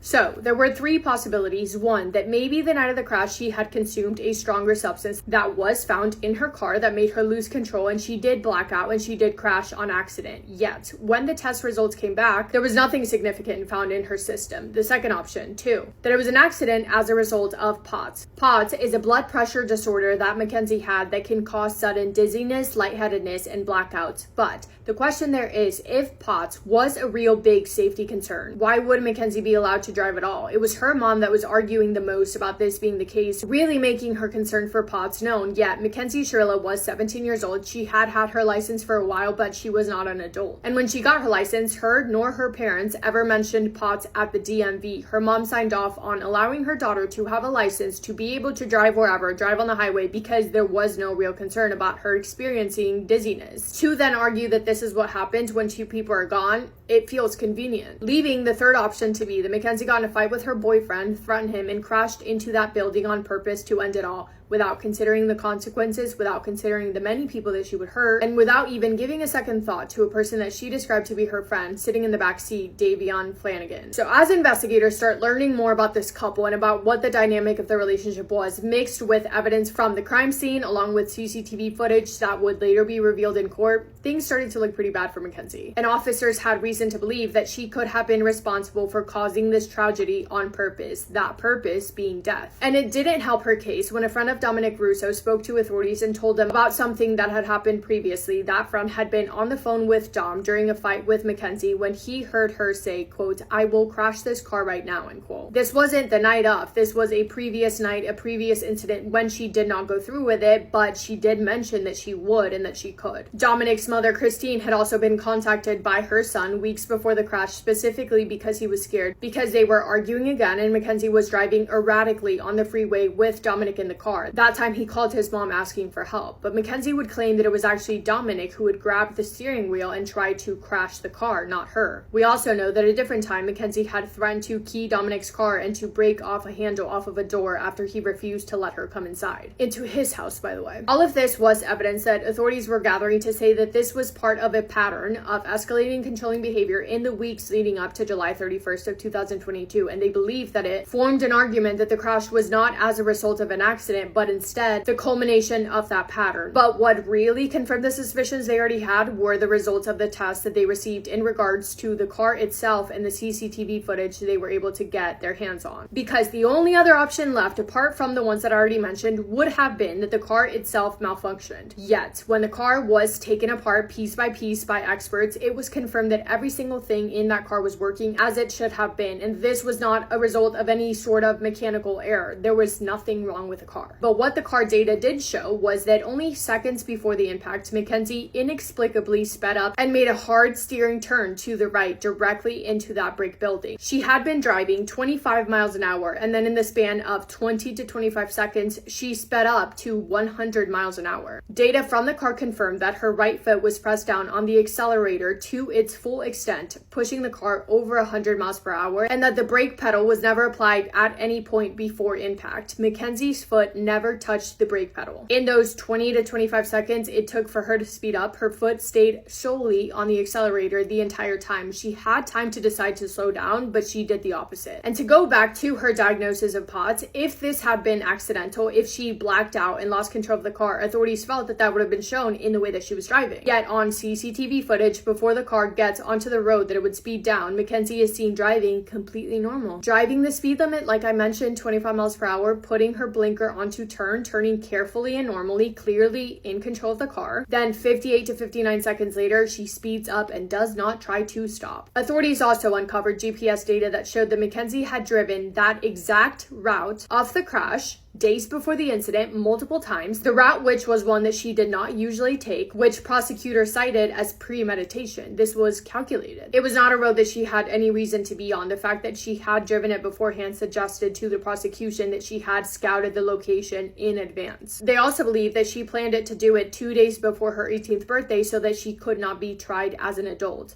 So, combined with the prior threats, the prior route, the sharp right turn of the steering wheel, and the full acceleration, prosecutors argued that this was no medical episode. It was not an accident. It was not a moment of recklessness, and they were now confident that these were planned murders. On November 4th, Mackenzie Shirilla was arrested on multiple charges, including aggravated murder and aggravated vehicular homicide. And I saw someone say that during her arrest, specifically in the clips shown in that Netflix documentary, Mackenzie's only concern is not being able to wear her bracelets and keep them on while in custody, and her friend in the documentary argued that she wanted to keep those bracelets because Dom gave her the bracelets and they were the last things that she had from him. But in that same documentary, there are clips shown of how Dom showered Mackenzie with gifts. He would give her clothing and other items very often, which I doubt she threw away. So her friend's argument to me just kind of sounds a little bit irrelevant. And up until that point of her arrest, she had been in communication with Dom's family a lot. Dom's dad and sister had gone out of their way to spend time with Mackenzie, trying to help her as much as they could as she navigated the grief and the losing of her alleged love of her life and her friend. And in a text exchange between her and Dom's mother, Mackenzie wrote that she did not do anything on purpose. Christine says, quote, "What is the last thing that you remember?" To which she responds with, quote, "I remember turning on the street and then my vision fades to black. It really pains me not being able to remember anything. I promise I would tell you," unquote. Davion's family as well wanted to believe that this was an accident, yet everything changed after her arrest. She would remain in custody up until her trial, and despite her being 17 years old the day of and turning 18 2 days later, the court made the decision that she would be tried as an adult. Mackenzie's trial began August 7th of 2023. Now let's talk about evidence that was presented. But real quick, in the courtroom, she's shown wearing some sort of arm cast, right? There was no medical reason as to why she would have been needing to wear that. She was fine. She was just wearing it because she wanted to, I guess. I don't know. You decide. Anyway, first of all, CCTV footage of the crash was shown and it left the entire courtroom emotional. Davion's mom was sitting there and she watched it for the first time. She had to run to the bathroom because she got sick. She couldn't watch it. There were autopsy photos shown of both Davion and Dom, and during that, Dom's mom had to run out of the courtroom. Experts came up and testified about the gas pedal on the car, saying that it was pushed to its full acceleration capacity, pushed all the way down as far as it could go without any attempts to ever hit the brake. Also making sure to mention that 1 second before the crash, Mackenzie did a hard right turn on the wheel and into the brick building. There was evidence presented of Mackenzie's selfish and violent behavior, including a recording that Dom took of one of their arguments, where Mackenzie is heard threatening his property and calling him horrible names. And then the social media evidence. So following the accident, Mackenzie made it known on social media that she was grieving. She posted videos of her and Dominic saying things such as, quote, "I miss you, Nug. I still feel like you're just going to walk in the door any second. I miss your laugh, your perfect smile. God, you are the last person to deserve this. You had such a perfect life ahead of you. I wish I told you all this more. Please wait for me," end quote. And initially, a lot of people did feel bad for her until it almost seemed as if she was over it. She was grieving and heartbroken for about 5 minutes, and then she seemed to be completely fine. In the courtroom, there were screenshots shown of her activity on social media, screenshots of events that happened shortly after Mackenzie was released from the hospital after spending weeks there recovering, but obviously from before she was formally charged. Between that time period on social media, she and her mother were responding to a modeling agency in the comments of an Instagram post trying to work with them. Mackenzie was posting pictures of her friends out celebrating Halloween, dressing up as a corpse for Halloween, driving a car, and even attending a concert. And if you want my personal opinion, those are not signs of a person who is grieving and mourning, who just lost her boyfriend and good friend. Mackenzie's mother made a statement in the court. Don't even get me started. In my opinion, she made it so much worse for her daughter. Her mom went up there to talk about Mackenzie, trying to shut down any rumors or beliefs that she didn't care and that she wasn't mourning, which I get, right? I guess as a mother, you want to protect your daughter, but the lack of sympathy is actually insane, to the point that the judge interrupted her and said, quote, "I'm hearing an awful lot about your daughter. I'm not hearing very much about the 2 deceased people," end quote.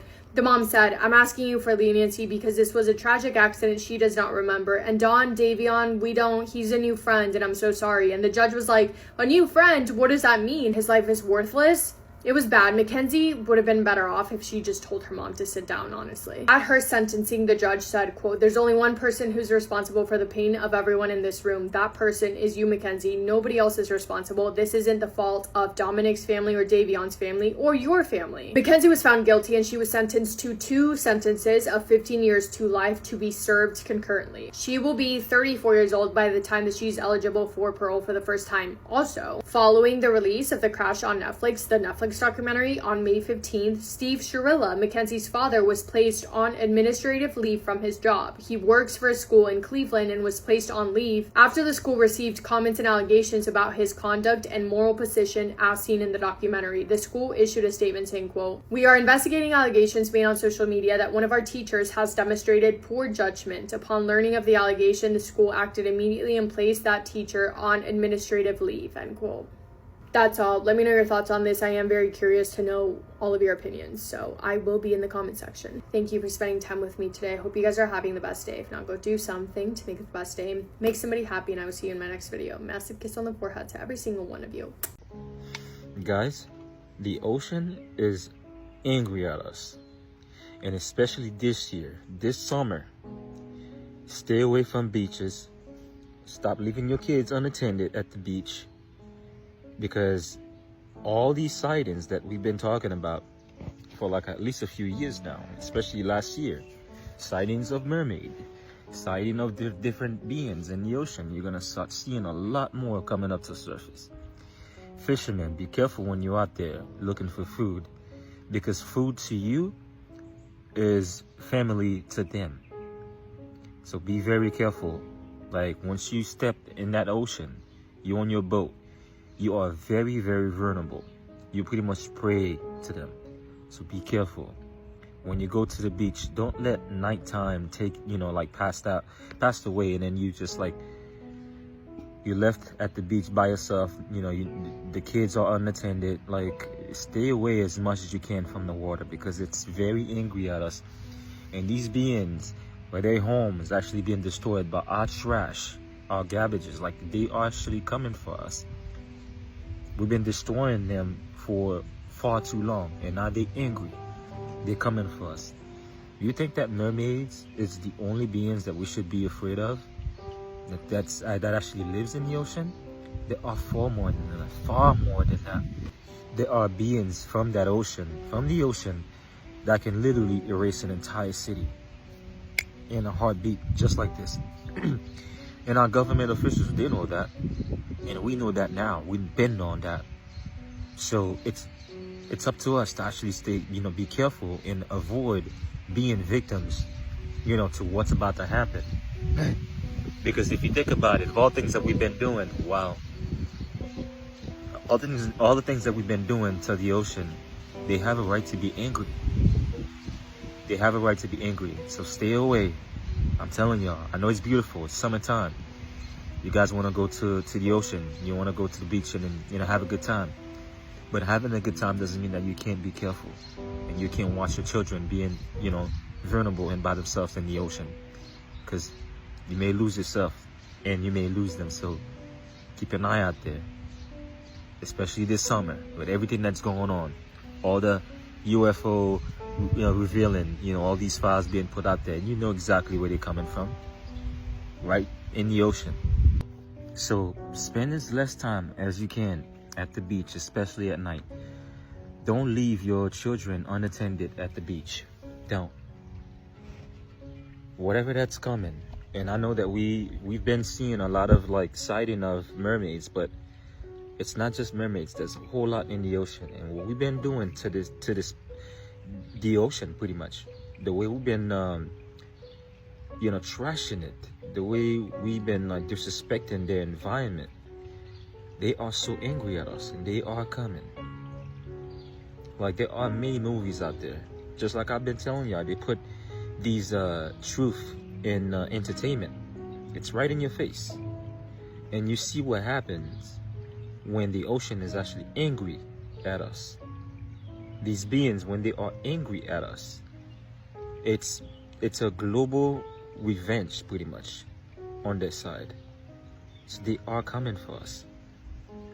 Stay away from the water. as much as you can. Mackenzie Shirilla's documentary pissed me off in ways I didn't even think possible, but it also showed me a couple things that I actually admired, so I made a list. First of all, Mackenzie's inability to remember nothing from that day. I don't even believe her anymore. Like, at first, okay, cool, you just had an accident, I'm sure that you don't remember anything, but 3, almost 4 years down the line, and you're still saying the same thing? I saw a comment that said, how can she remember nothing, but she remembers the fact that it wasn't intentional? Yeah, that one got me. The second one is her friend, Rosie Grams, the one that has almost 1 million followers on TikTok. With the platform that she has and the way she expressed herself on that documentary, I had no words, seriously. Like, to me, there is a huge difference with a real loyal friend versus somebody like Rosie. She sat in front of a camera and excused her friend for murdering her boyfriend and his best friend. I don't think much needs to be said there except for the fact that she does not deserve the platform she has if that is her way of thinking. The other thing that really got me was Mackenzie's lawyers blaming it on like her blackouts or something like that. She had some type of medical diagnosis that caused her to black out and lose all memory. Again, that doesn't make sense to me because her foot was pressed on that pedal with full force. Correct me if I'm wrong, but if you black out, then your body goes limp, no? How could she have had control of the gas pedal, the steering wheel, and the gear shift? Yeah, that to me was just another way of her trying to excuse her actions and not deal with the consequences, which actually leads me onto my next point. Her fucking parents, and excuse my language here. The lack of discipline. I'm not even lying to you guys. The moment I saw who her parents were and how they acted, it all made sense. Like, the dots were connecting. It's like, no wonder she doesn't take accountability for anything that she does, because they accept everything. They keep trying to free her, excusing the fact that she didn't mean to kill them, and say in another universe, right, she didn't intentionally mean to kill them, right? Say that's the fact. Your child still needs to understand the consequence of taking somebody else's life, even by accident. She was behind the wheel. She took the lives of 2 people. Regardless of if she did it intentionally or not, her life should remain behind bars. Now, me personally, I don't believe the unintentional shit. And then don't even get me started on her mom's speech. That in itself was just another feeling of almost embarrassment. Like, that was an embarrassing watch. You are a grown-ass woman and you're speaking like this in front of a... You guys just tell me what you think about that one. Now, here are the things that I admired about the documentary and I would have never known about had it not been for watching this documentary. Davion's father and sister. Words cannot describe to you the love that I felt through the screen. You can tell that man is a father. He is a father. He is a role model. He is there to teach. And it shows you the difference between him and Mackenzie's parents. It broke my heart when he mentioned the fact that he always told Davion, do not hang out with these people. These people are not your crowd. And Davion's sister, who I believe her name is Divine, she never saw through Mackenzie's bullshit from day one. Before day one, honestly, she never liked the girl. And even after this heartbreaking tragedy happened, they created something so beautiful out of it. They went on to honor and support Davion's goal in life, which was to become a barber, and they created an entire GoFundMe page to pay off somebody's tuition so they can become a barber, just like how Davion wanted to. I also really admire the fact that Dom, even after death, found a way to defend himself in court. The mountains of videos, photos, text messages, everything he had against Mackenzie, I applauded. He truly clutched up, and because of that, they got the justice that they deserve. And lastly, another thing that I really admired and loved about this documentary was the fact that I was in it. I did not know this, you guys. I remember months ago I had gotten an email of somebody saying that they wanted access to like 5 seconds of this one clip that I made, and I was like, yeah, sure, why not? I mean, if it'll help your cause. I didn't know it was going to be for the actual Netflix documentary. Yeah, I was not anticipating my face to be on Netflix for my 2026 bingo card. But regardless of the fact, I have all of you guys to thank for that. You guys have continuously supported me through this journey, and I am eternally grateful for you. That is all that I have for today. I love you guys. Mwah. Please be safe out there. Group hug.